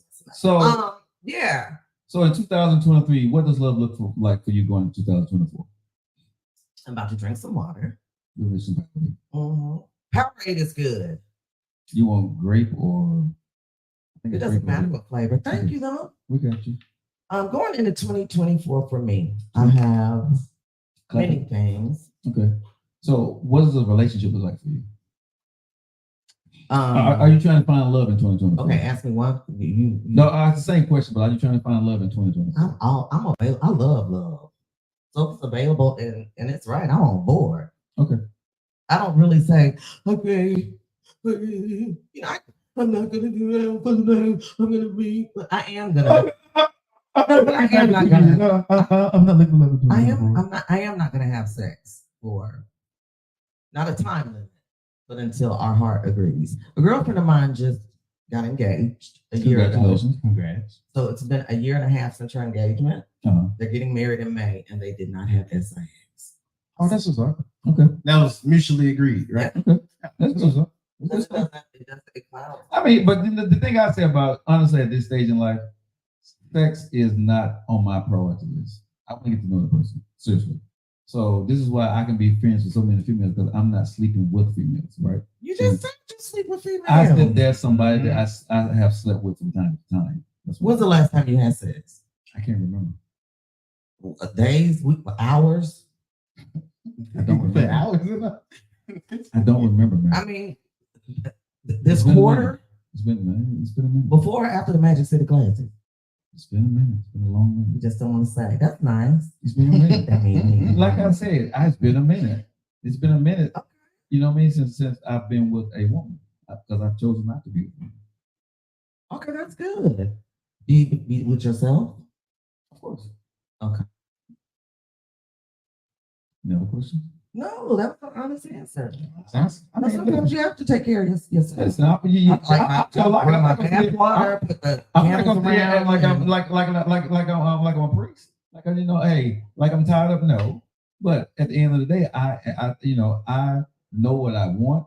But again, you have to be careful when you're trying to sleep with different women or trying to sleep with a woman because that can be taken the wrong way. You get this thing called soul ties. You know what I mean?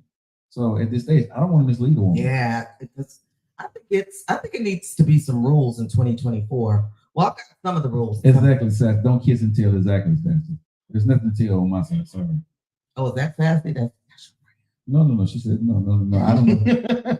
Why do everybody try to put me on somebody? No, people are trying to put me on you. They saw our video together and people went up and down that you and I was together. Oh, like, no. Well, we actually want to get some dinner for this. Yeah. Okay. Sure. It's your turn at this time. It's okay. All right. And if you go. Nah, I got it. Oh, you got something to do? Okay, yeah. All All right. right. No, never because this grown folks stuff over here. Hey, excuse me? This grown folks stuff over here. Dude, I'm grown. You Chinese food, bro. So I'm deciding tonight. Okay, what's going on tonight? So where we're gonna go eat? Wherever you want to. Okay. Where should we go eat? Because what's that long, stupid ass list about women don't like cheesecake that factory and all that so, stuff. get over yourself. And it's hard for us nowadays. I mean, It's hard for Chinese food, Joe. You don't know about but that. I like the little things. Like, and we're not just saying that. Like, I hate Valentine's Day sometimes because I feel like it puts so much pressure on the dude. I fully agree. Okay, everybody want to see Ebony. Here she go right here again. Ebony, she's right. Where am I supposed to be looking? I look there. I'm bloated in the face. I'm complaining. That's okay. There you go. Hi. That's Ebony. But I do agree And if you with guys you. want to watch the show, go to Joe Lockett Show. Valentine's Day. Joe Lockett Show on Facebook For or a lot of YouTube, and the folks, show is streaming live right there. it's a little overrated. Y'all both was talking. My bad. Okay. No, I was just talking. He just letting him know about the show. Oh. But yeah, Valentine's today it's a little overrated. It's a little overrated when you're looking at how much expectation into the day itself and not the real relationship between the two that it is. Oh yeah. Like, because then that takes the fun out of it. I remember it was about a year or two ago with my ex. Valentine's Day was terrible because she was so worried about other stuff instead of really just connecting. Oh yeah. It's So- y'all. Hold on. It's the That's pretty shot. it's the whole. It just puts a lot of pressure. I like you to be nice to me all year round. You know, maybe my birthday, remember that or something. Yeah. But anyway, 2024. What are you guys doing differently? And I'm going to tell you guys. I'm going to be last and tell everybody what I'm doing differently. Major announcement for me that I'm making. Okay, go. My approach. My approach to different things, ideas, and people. I'm gonna change that up, not for them, but more for me. Because I do agree with you with instances with people, you so locked in on how you see things that you might miss out on things with folks. So I'm a lot more open-minded with how I'm gonna engage with people. Be honest with you, because you don't know me too much. But Right. for me, it's very hard for me to trust anybody genuinely. So my thing is to let a lot more people in and try to be more genuine with them than to be putting up front and not really care. It's Joe Lockett Show. That's nephew talking. All right. I think that's Yolanda said she ain't giving up the cat in 2024. She's gonna get another what? She said she's not giving up the cat. She's gonna get another cat. She's gonna get another one. No, she said I'm she's like, girl, get this book, another you done beat it down that bad. They got it on replay. All right, guys, I appreciate you guys are locking into your favorite. Right, it is 41 minutes after the hour. You guys are locking into the portion of clap it back with 2023. Of course, nephew, he's back in the building, and we have the one and only sensational, the beautiful, the awesome Ebony Steele is in the building. She decided to do this show with us today. Actually, this was her idea. I said I wanted to do a project with her. He did. And Ebony said, let's clap it back. She said we should do 2023. Well, this is all the title. My idea was to do something. I wanted this to work with her. And her idea was to do this show. So thank you so much for this. Here. And I talked to you a little bit about something different that I'm doing in 2024. But we're going to hold on to that. Oh, we are. This will be the grand finale. Okay. Okay. So I don't, because I want to build into this because I want everybody to understand when you're listening to something, you see people like myself, you see Ebony, you see us on the national stage, right? You see things she's doing. People never know what's going on behind the scenes with you, right? They never know what you've been through in your life and how sometimes, Ebony, things been tough for people, right? And like you said, you married your husband twice. You're looking for love in a different way.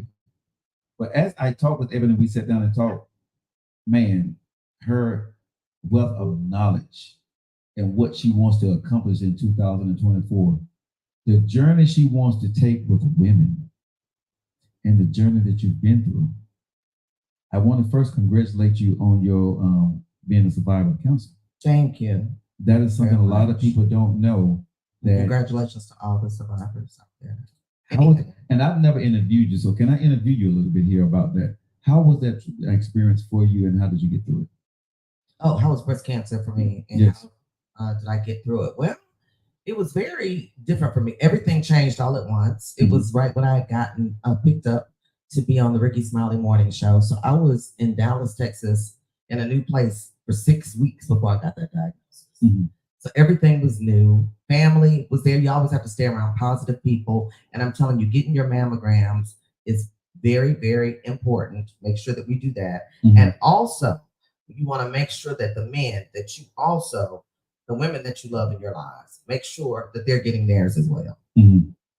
So when that happened to you, you're on the national stage, you're at a different level now, and you went through that. What was that experience like? I mean, just for you mentally trying to focus and do radio, but also understanding that you had a life-threatening situation that's going on with you. Well, I guess when I was going through breast cancer, what I really wanted other women to see was, because you think of yourself like, why me? But then I thought, why not me? And so if God wanted to use me, and I asked him, once I have this platform, let me use it for good. Let me use it for your will. And I wanted people to be able to see me, not take short-term disability, to be able to actually go through and hear me every morning on the air going through my breast cancer and my survivorship. So thank you for asking me about that. So going through that and moving on through your life, right? And what you're about to do in 2024, and what you went through and what you're about to get ready to go through, do you think a lot of women are prepared for what you're about to say? And are you afraid about what you're about to start to get ready to do in 2024? If they're in fear going into it? I don't want to call it fearful. It's something that's been going on for a couple, few years with me. So it's something that I want to take the bull by the horns and fight, just like I had to fight when I was going through breast cancer.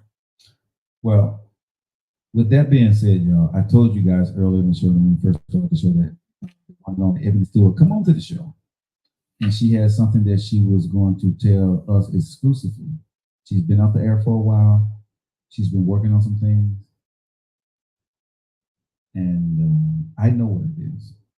She's talked with me about it, and before you even tell the world, Ebony, I want to say I'm proud of you.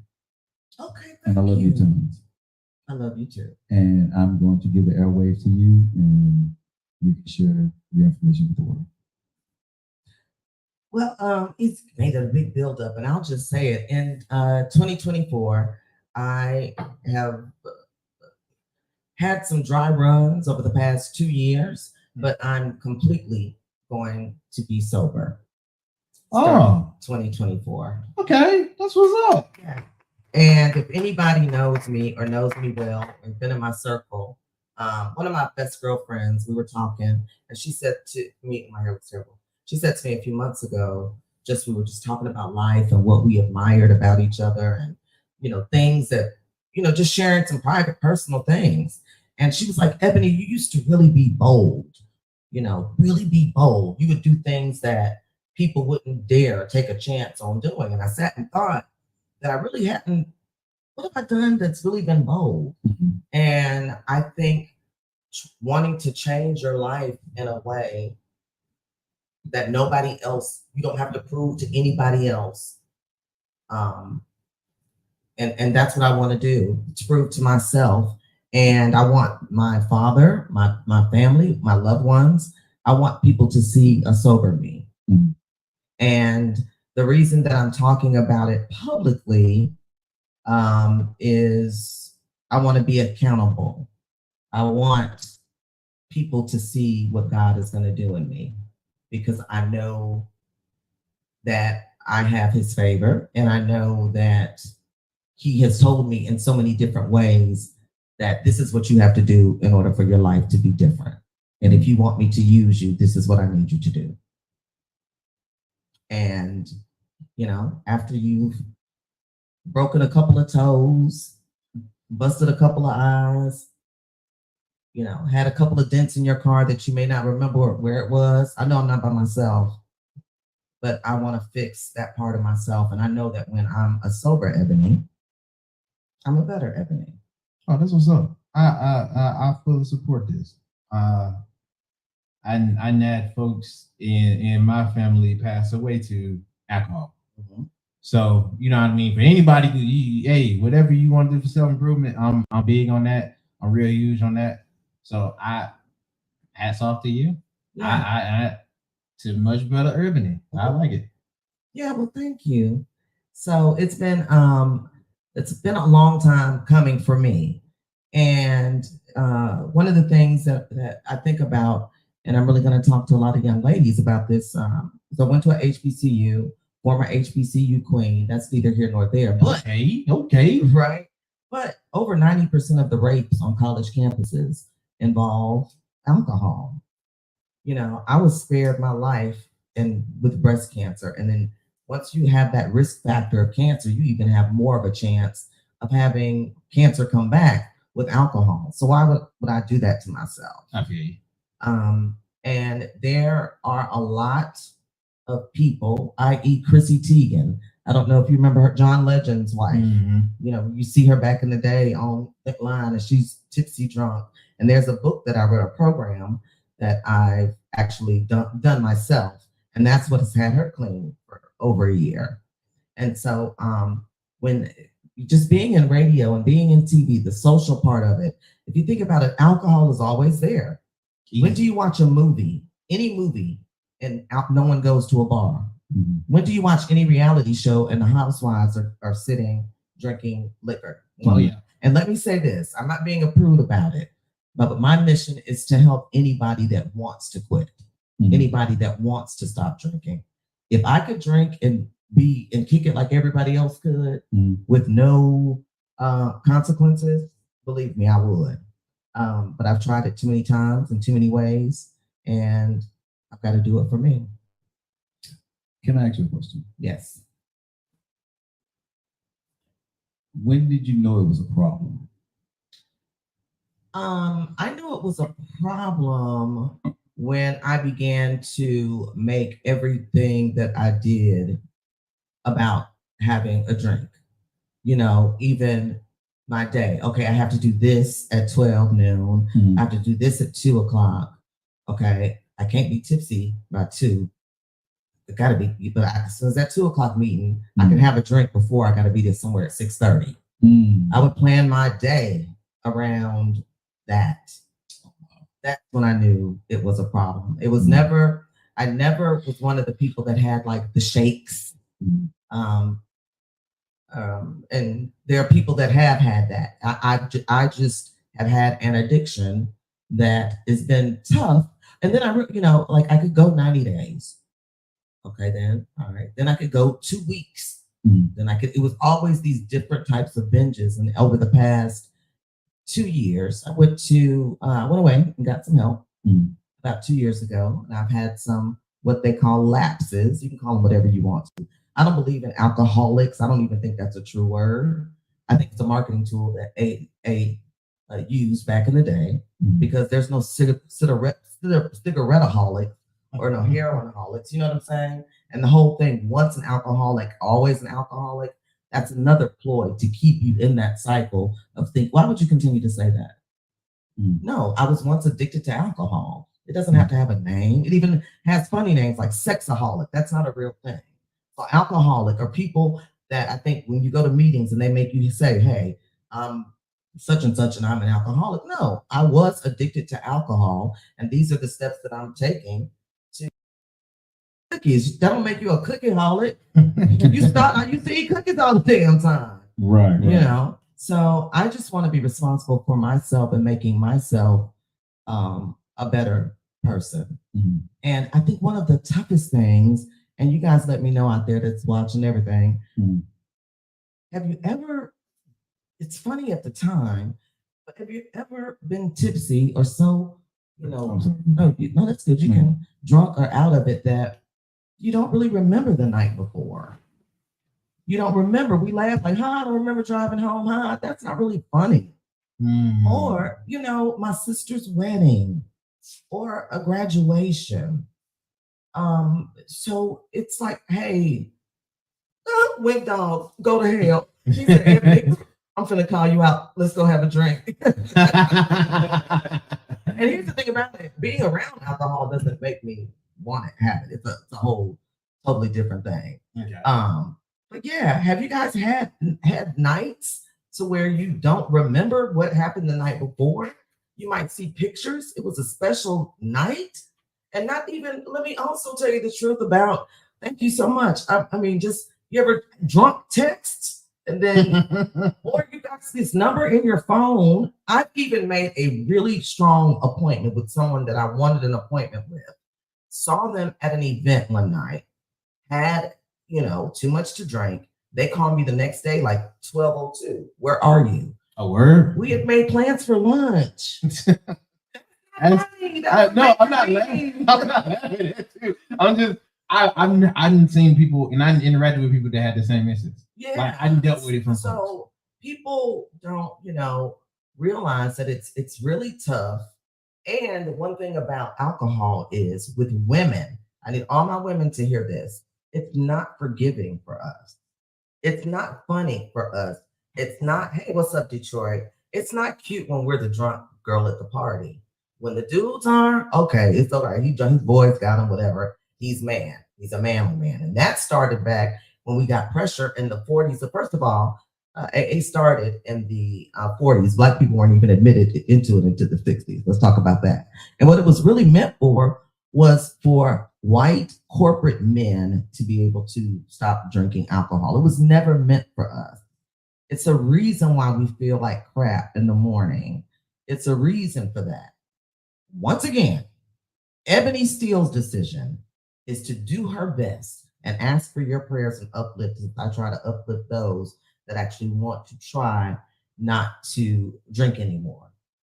So you can remember, this is what, for me, I want to remember things. I don't want to be out of it. I don't want it to be 2:00 before I get my wits back about me to just start the same cycle at 6 that evening, I like this because a lot of folks have their vices. A lot of folks have their addictions that they don't want to admit. So for you to shout it out like that, I have much respect to that. Well, there's a lot of folks ain't gonna do that. Well, there's a lot of things that have come with, just Ebony, where have you been? What's going on with you, with your career? Why aren't you on the Ricky Smiley show anymore? Why aren't you on this show anymore? And I was blackballed in a lot of situations, but my drinking actually excessively began from the rumor, I think, that I was drinking. I was so upset about people saying that I was, that I started, if that makes sense. I mean, It do, in the back of a way, it do make sense because Right. like we gotta leave. Y'all keep saying it. Right. And then when you're hired by your best friend, let's just call it what it is, and he fires you, that's a tough pill to swallow. And so then it's hard for you to move. Men move on almost in any industry. I think they prefer football players and stuff that's been crackheads to be on ESPN and all of that. But men always win. Seriously, they can have an addiction, have a problem, men bounce back. When women have an addiction or problem, oh, she's that. Ugh. Same thing in the workplace. A dude that's a hard worker and puts his knuckles down, to the female that does that is a bitch. I got a question. Yeah. I'm just asking. Sure. Just for pushback reasons.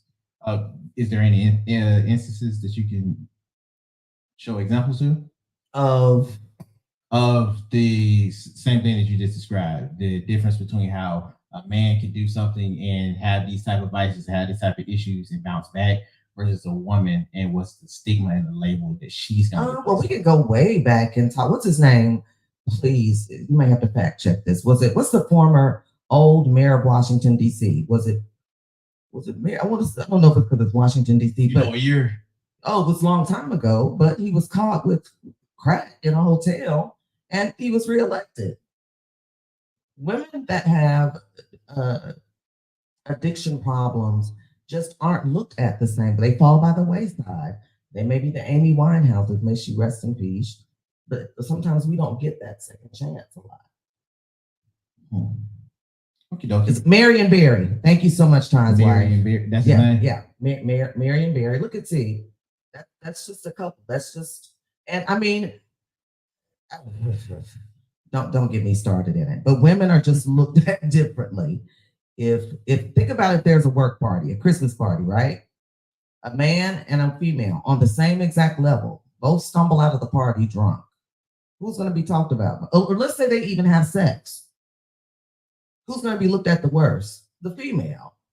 Because she was the drunkest and she had sex, and we're not even gonna get into that. Because y'all can screw whoever y'all want to and never be called a freak. We know that's a double standard. But anyway, back to me. Hey, I can say that. 2024 is a huge step for me. And I just even realized in my new sobriety, I was taking a walk the other day. And usually I'm in a rush, but I just took time to, this may sound corny, but I actually noticed that same bird was in the tree yesterday. No, you're not taking walks and noticing. And now I'm curious, but it's a beautiful thing that before you're never really taking time to look at. Never really taken. And I've called my aunts, people that when you are addicted to alcohol, it's a very, very selfish life. Because especially if you're hiding it, you don't want people to know. So everything is, I don't even want people to trail me, or if we're going somewhere and somebody's following behind me, go ahead. Because you're irritated. No, I'll follow you. I don't want you to follow me because I know I might stop and have a drink here before I get there. So you won't have to see me drink. So were you a self-conscious drinker? That's what kind of, like, for certain people, you didn't want them seeing you? There are certain people that I could let my hair down, I felt like, with more than others. Okay. But then there's some people that I know for a fact when I drink heavily that I lose time. I lose memories. I lose precious words that were said to me, or precious words that I could have said to other people. And I'm looking at my phone from the night before and I see the pictures. I see my eyes possibly looking hazy and just wishing that I would have, someone said they were a closet drinker because of the judgment. There is a lot of judgment and people will watch you be drunk and not say anything. But the way that I found that people have made themselves feel better when I talk about me and my back, because the reason I talk about it now just openly is because I want to be accountable for it, number one. And number two, the people that whispered about behind my back, you don't have to anymore. I got it. Because I'm talking about it and I'm doing something about it. And I hope that, and not in an ugly way, I hope this encourages everybody to do something about what they have going on. So I want to be able to say, you know what? I may have been under the influence at that time. I'm really sorry.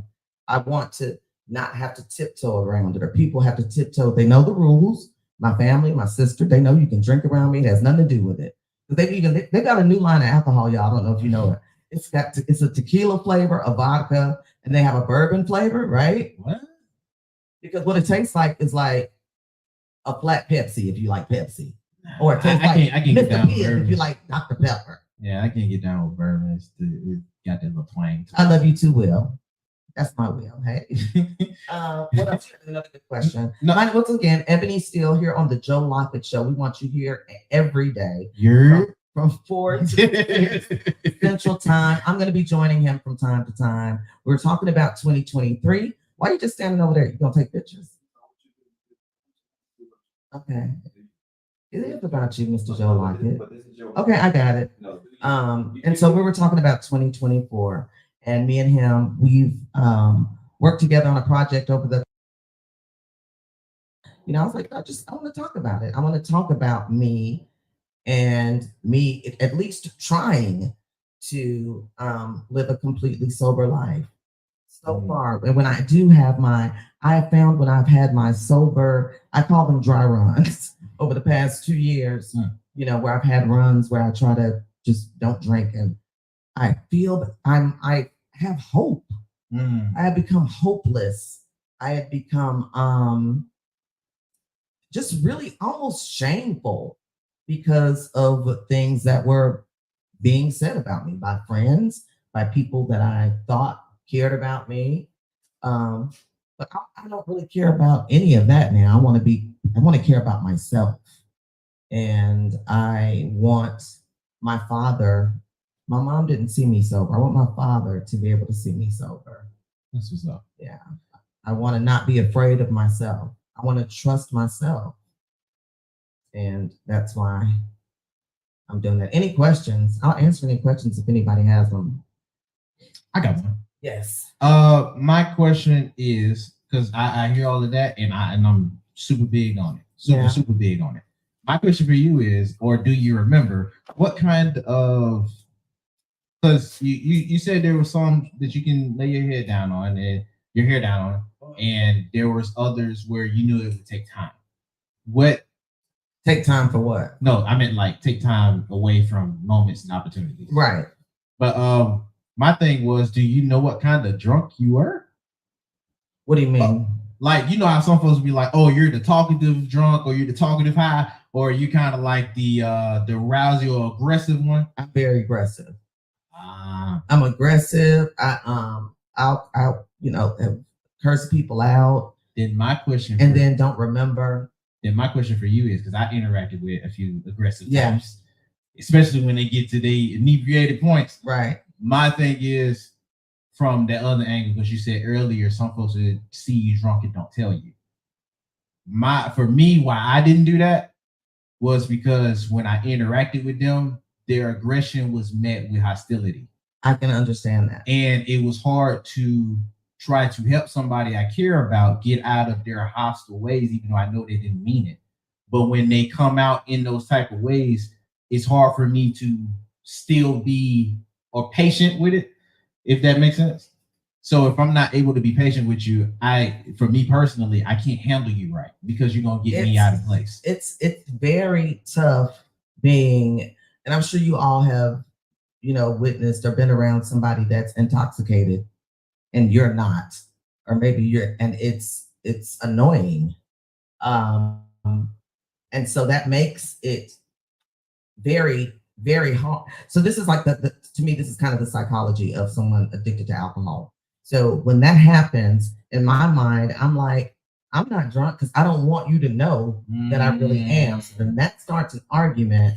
And then the people that love you, it really puts them in an awkward position because they ask the questions, they want to be around you, but how?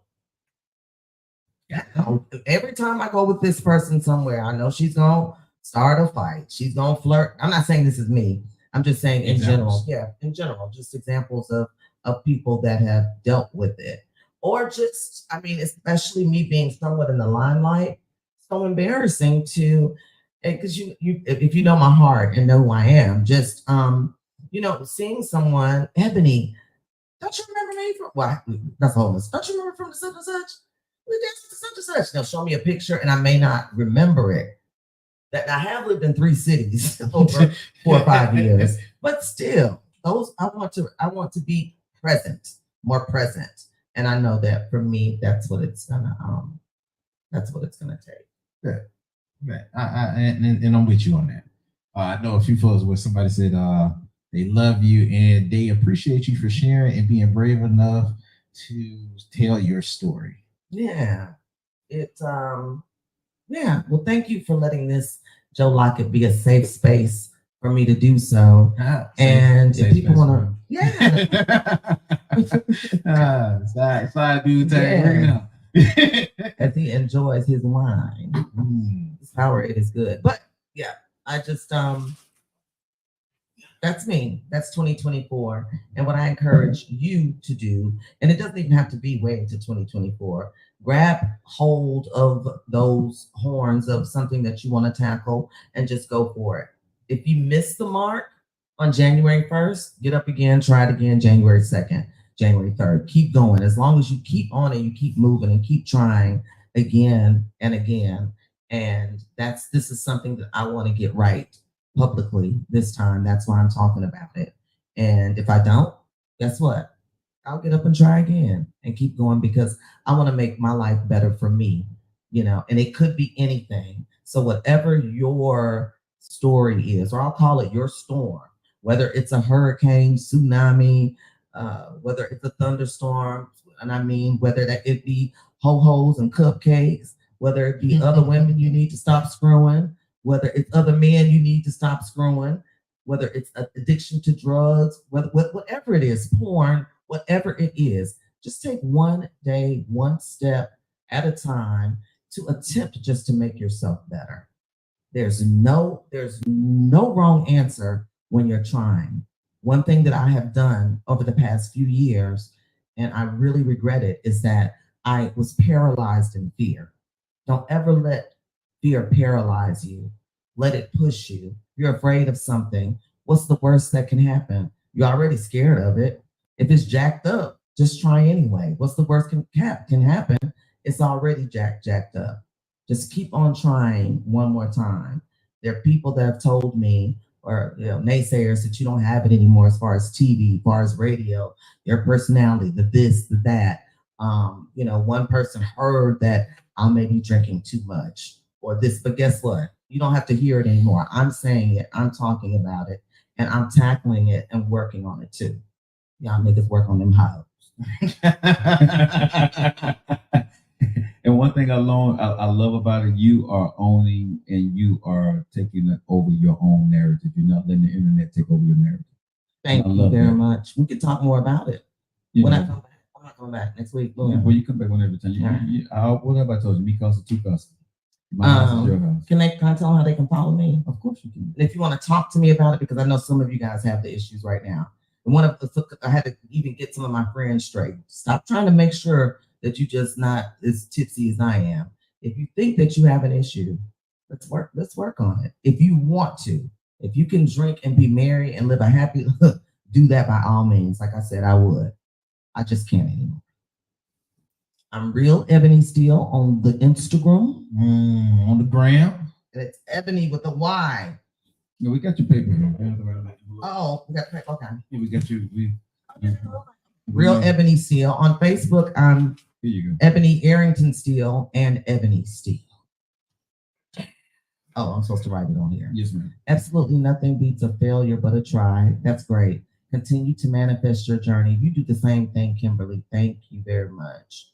Congratulations on your continued success. That's my shot out of the ATL and on my team. Congratulations to yours too, sis, in advance. Now, y'all gonna be right there by my side. And make sure that you go ahead and tell them where they can follow you at. Yeah. Real Ebony Steele, REAL, Ebony with the Y, STEELE. Is that backwards? Go down. You probably. Oh, yeah, it's gonna be. I don't know how to write it. Okay. Nah, you straight. Oh, good. Okay. And then EBONY Steel. Yeah. And Ebony Arrington Steel. And I want to tell people, that as I stood back and I watched and listened, because like I said, I knew you already told me. You guys don't know how hard it is for someone at this level in life to come on the show and to tell the world that they have an addiction and they want to fix it. It's easy for us to get on these blogs, and this is why y'all hear me. See, what people don't know, Nephew and Ebony, that I have a lot of friends in this business, right? That are going through different things. Mm-hmm. And people don't realize the struggle that some of these people and why they're doing some of these things that people are blogging about. Mm-hmm. They don't know what drove them to do the things that they're doing. They just see the after results, and then you're calling them whatever you want to call them or talking about whatever you want to talk about them and making them trend for the wrong reasons. And you don't know the effect that has. And can I ask you something? You don't have to answer if you don't want to. Sure. When you saw on social media, when you at the top of your game, and people were saying things about your alcoholism, and you were trending in the wrong direction for you in your career, how did that impact you? Because I want people to know that when you see a celebrity and you see yourself trending and it's not good, what does that do to you? Well, it's never trended in the blogs, that piece of my life. Okay. More of what's trended in the blogs that people didn't know about, and I've reached out to her, is after being released from the morning show. Okay. The guy that I was dating at the time actually ended up proposing to Shirley Strawberry 6 months later. What? So that little piece of life, I was, involved with that gentleman for 2. So you feel like, oh my God, I just lost my job by my best friend. Oh my God, my man just went over here.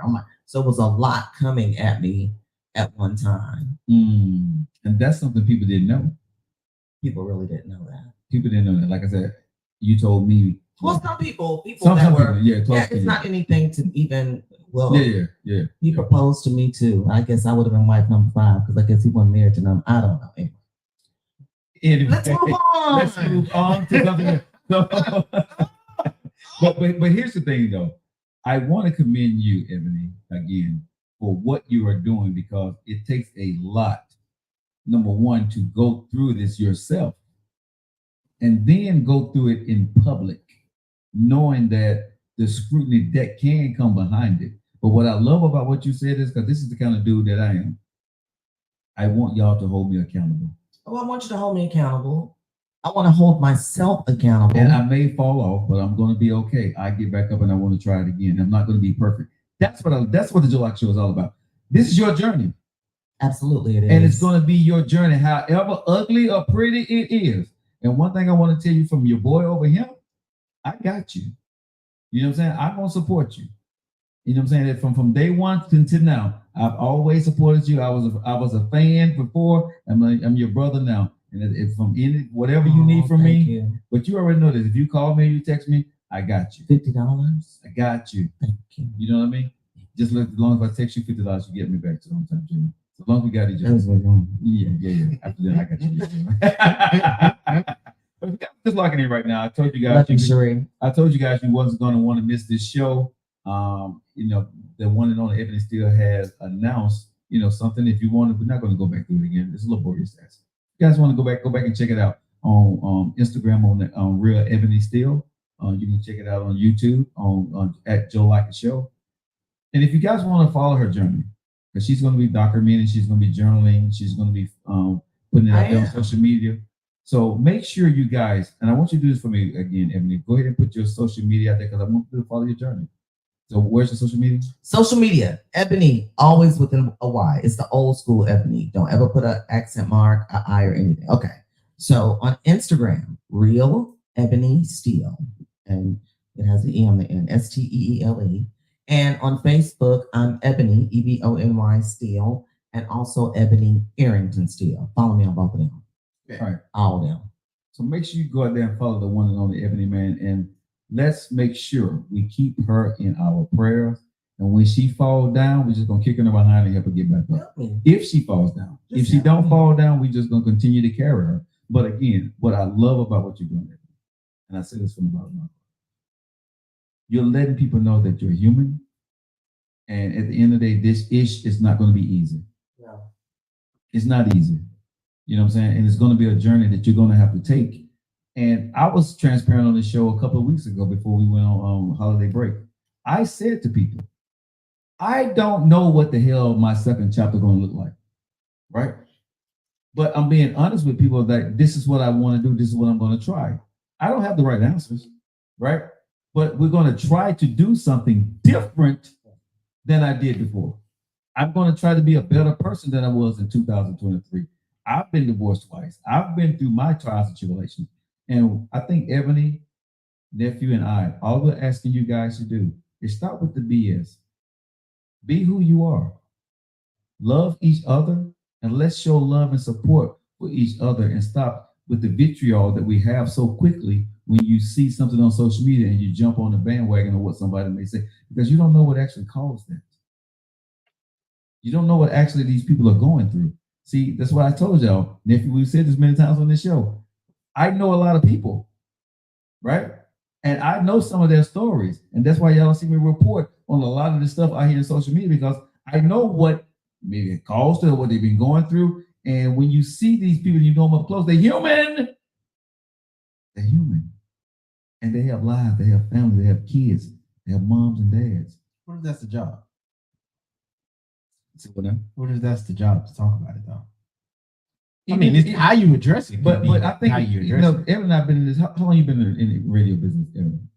I just counted I think up until now would be 20 years. Okay, so we know even in our business, we understand that number one, you need to have the resources, 3 to 4 sources to confirm a story. Right now, everything is opinionated. But we understand that in this business, Evan and I, and even you, nephew, you do the news story, never make it personal. A lot of people right now make it personal. They go into stuff that they haven't verified. They're giving their opinions on certain things that they don't understand. They don't use the words allegedly or I don't know. And they will tell you if you're on radio or in the news, especially the news, what they would tell you, Ebony, if you don't know, don't say it. Yeah, if you don't, yeah. I mean, you can't say allegedly on your news. You used to couldn't. You can now. But before, when I first got in radio, if you hadn't got it from 3 main news sources, at least you couldn't even report it on radio.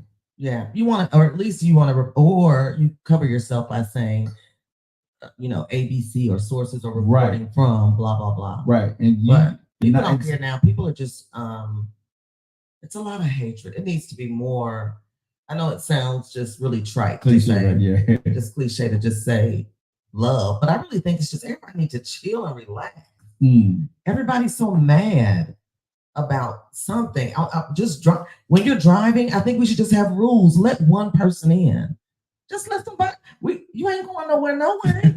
We just ended up at this. You did all of that monkeying around back there, shooting a bird. I used to be that person. That's all I know. And we had the same doggone life. I don't understand it. And one of my dad's friends, they were on a 2-lane. He was on a 2-lane highway, and the dude behind him was just irate, blowing his horn, flashing his lights, all of this. So my dad's friend pulled over. Mind you, this guy's in his 70s. This man gets out and just beats him almost to a pulp. The older man? No, the guy that was behind him doing all the mess. So he pulls over. So let me let him go around. Well, when he pulls over, the guy pulls over too, but he gets out the car and beats him. Oh, wow. In court, he said there's somebody who's going too slow or something. Like, what are you so mad about? Hey, bosses, be a little nicer. If they 2 or 3 minutes late, please. But in that same vein, I know I've talked about my new 2024 going into being totally sober. Guys, if I fall, I'm asking you to do the same thing I would do. Get an Uber, get a Lyft, get someone else, ride with somebody. And y'all don't, when that person says that they're okay, or just, your folks, your friends, it'll be that one time. You don't want to live with that on your neck. And it's if they say, I'm okay, and their hands like if their hands like this, they drunk.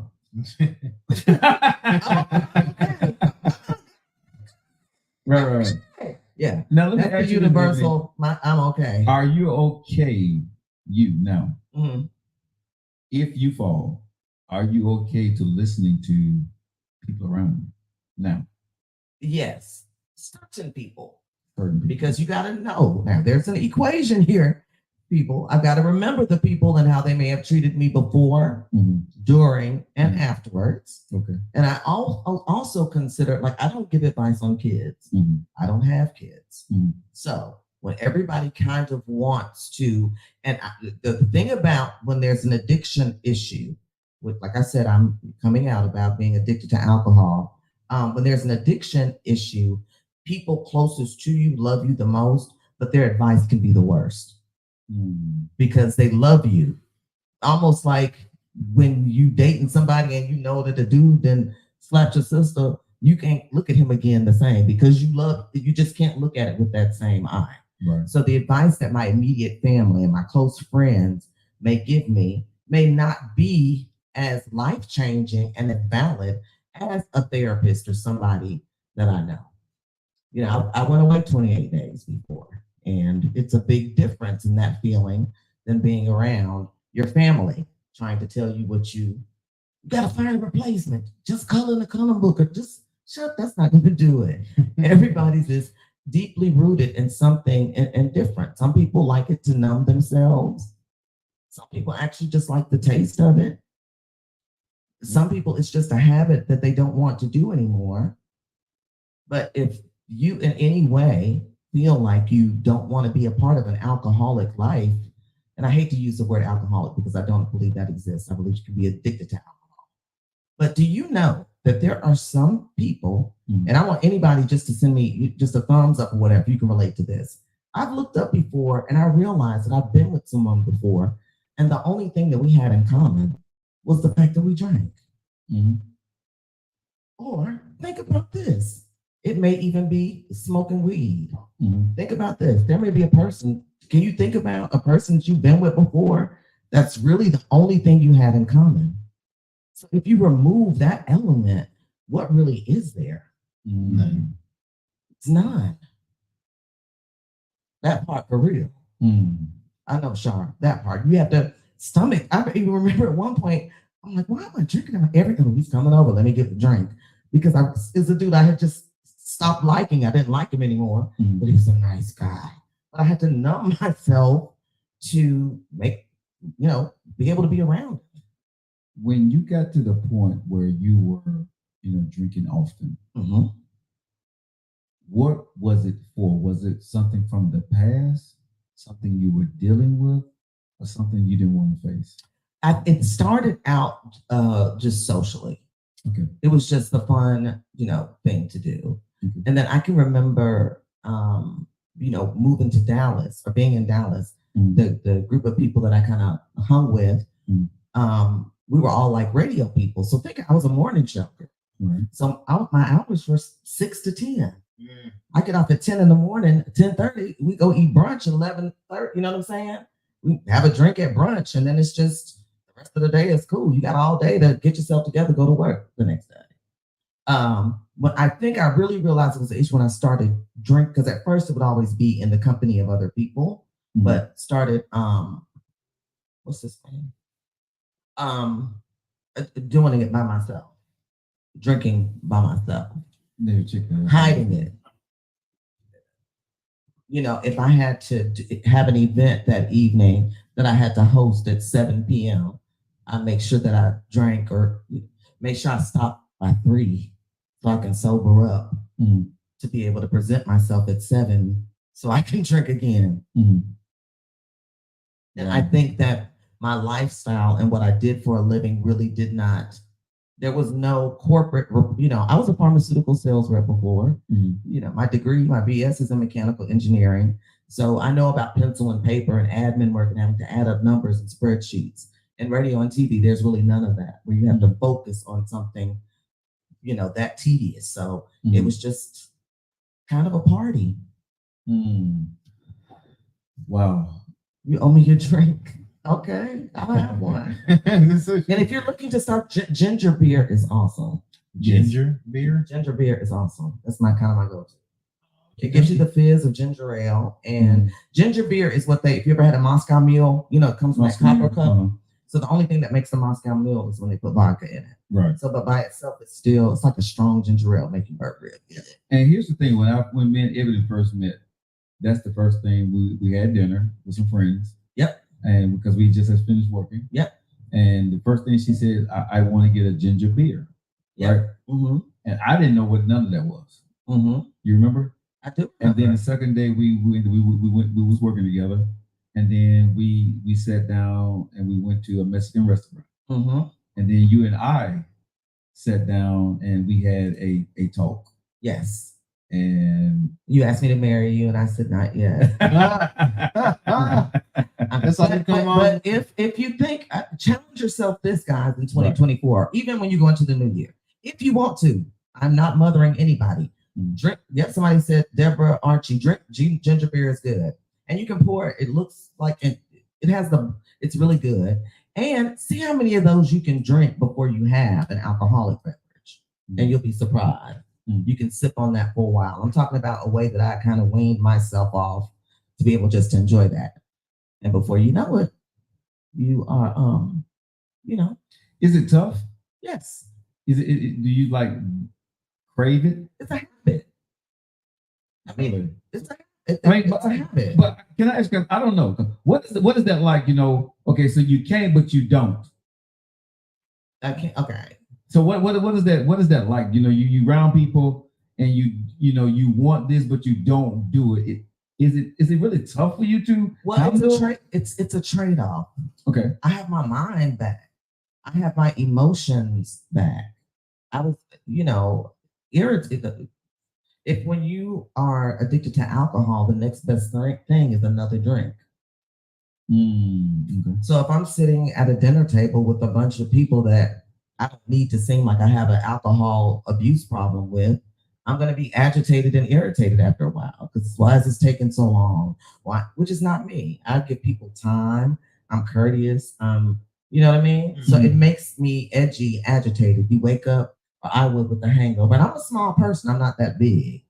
How long have you stopped drinking alcohol? I'm going totally sober in 2024, but I haven't had a drink this go around probably in 3 weeks.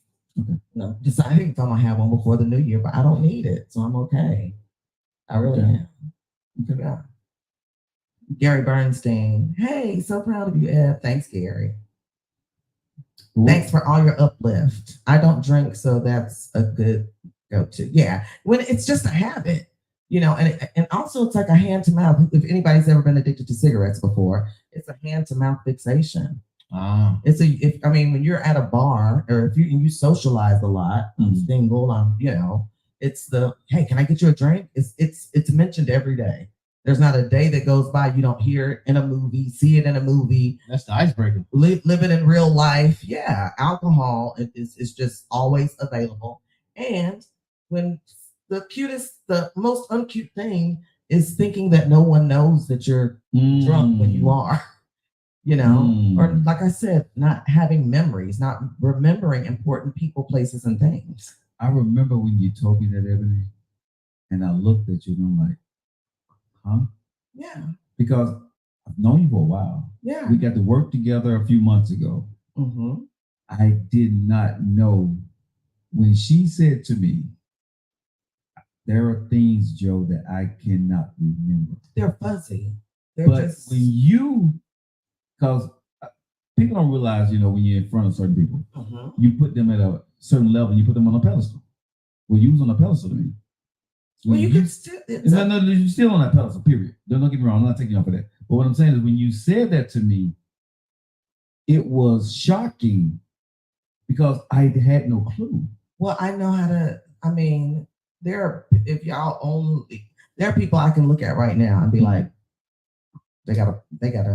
Because you can spot it. I can spot it, yeah. Or if yeah. It's a behavior. It's even with and I'm not like judgy, but you can, sweating unnecessarily, agitated. You can smell it coming out of their pores, going up out of the room a lot. Um, but everybody's is different. This is Did me. you have the problem where you were hiding alcohol? Like bottles physically? Yes. No. Did you ever carry alcohol in your purse? Yeah, who didn't though? I mean, like if I didn't want to pay, like when I was. No. I ain't talking about this sneaking in the move. I'm just talking about you made sure that you had alcohol in your purse at most times. No, it was never have alcohol in my purse at most times. Okay. It's like, okay, like I said, it was well thought out. Okay. If I know I'm going to dinner and I'm going to be sitting with people, for 3 hours and acceptable amount of wine, it's 2 glasses of wine, and I know I'm going to need a shot in between. I may have a little miniature, a shot or something in my purse. Okay. A lot of females do that, but that's me, Ebony. Yeah. Especially if we out with y'all, we don't want you to keep buying drinks. Then they'll be like, damn, this bitch, she.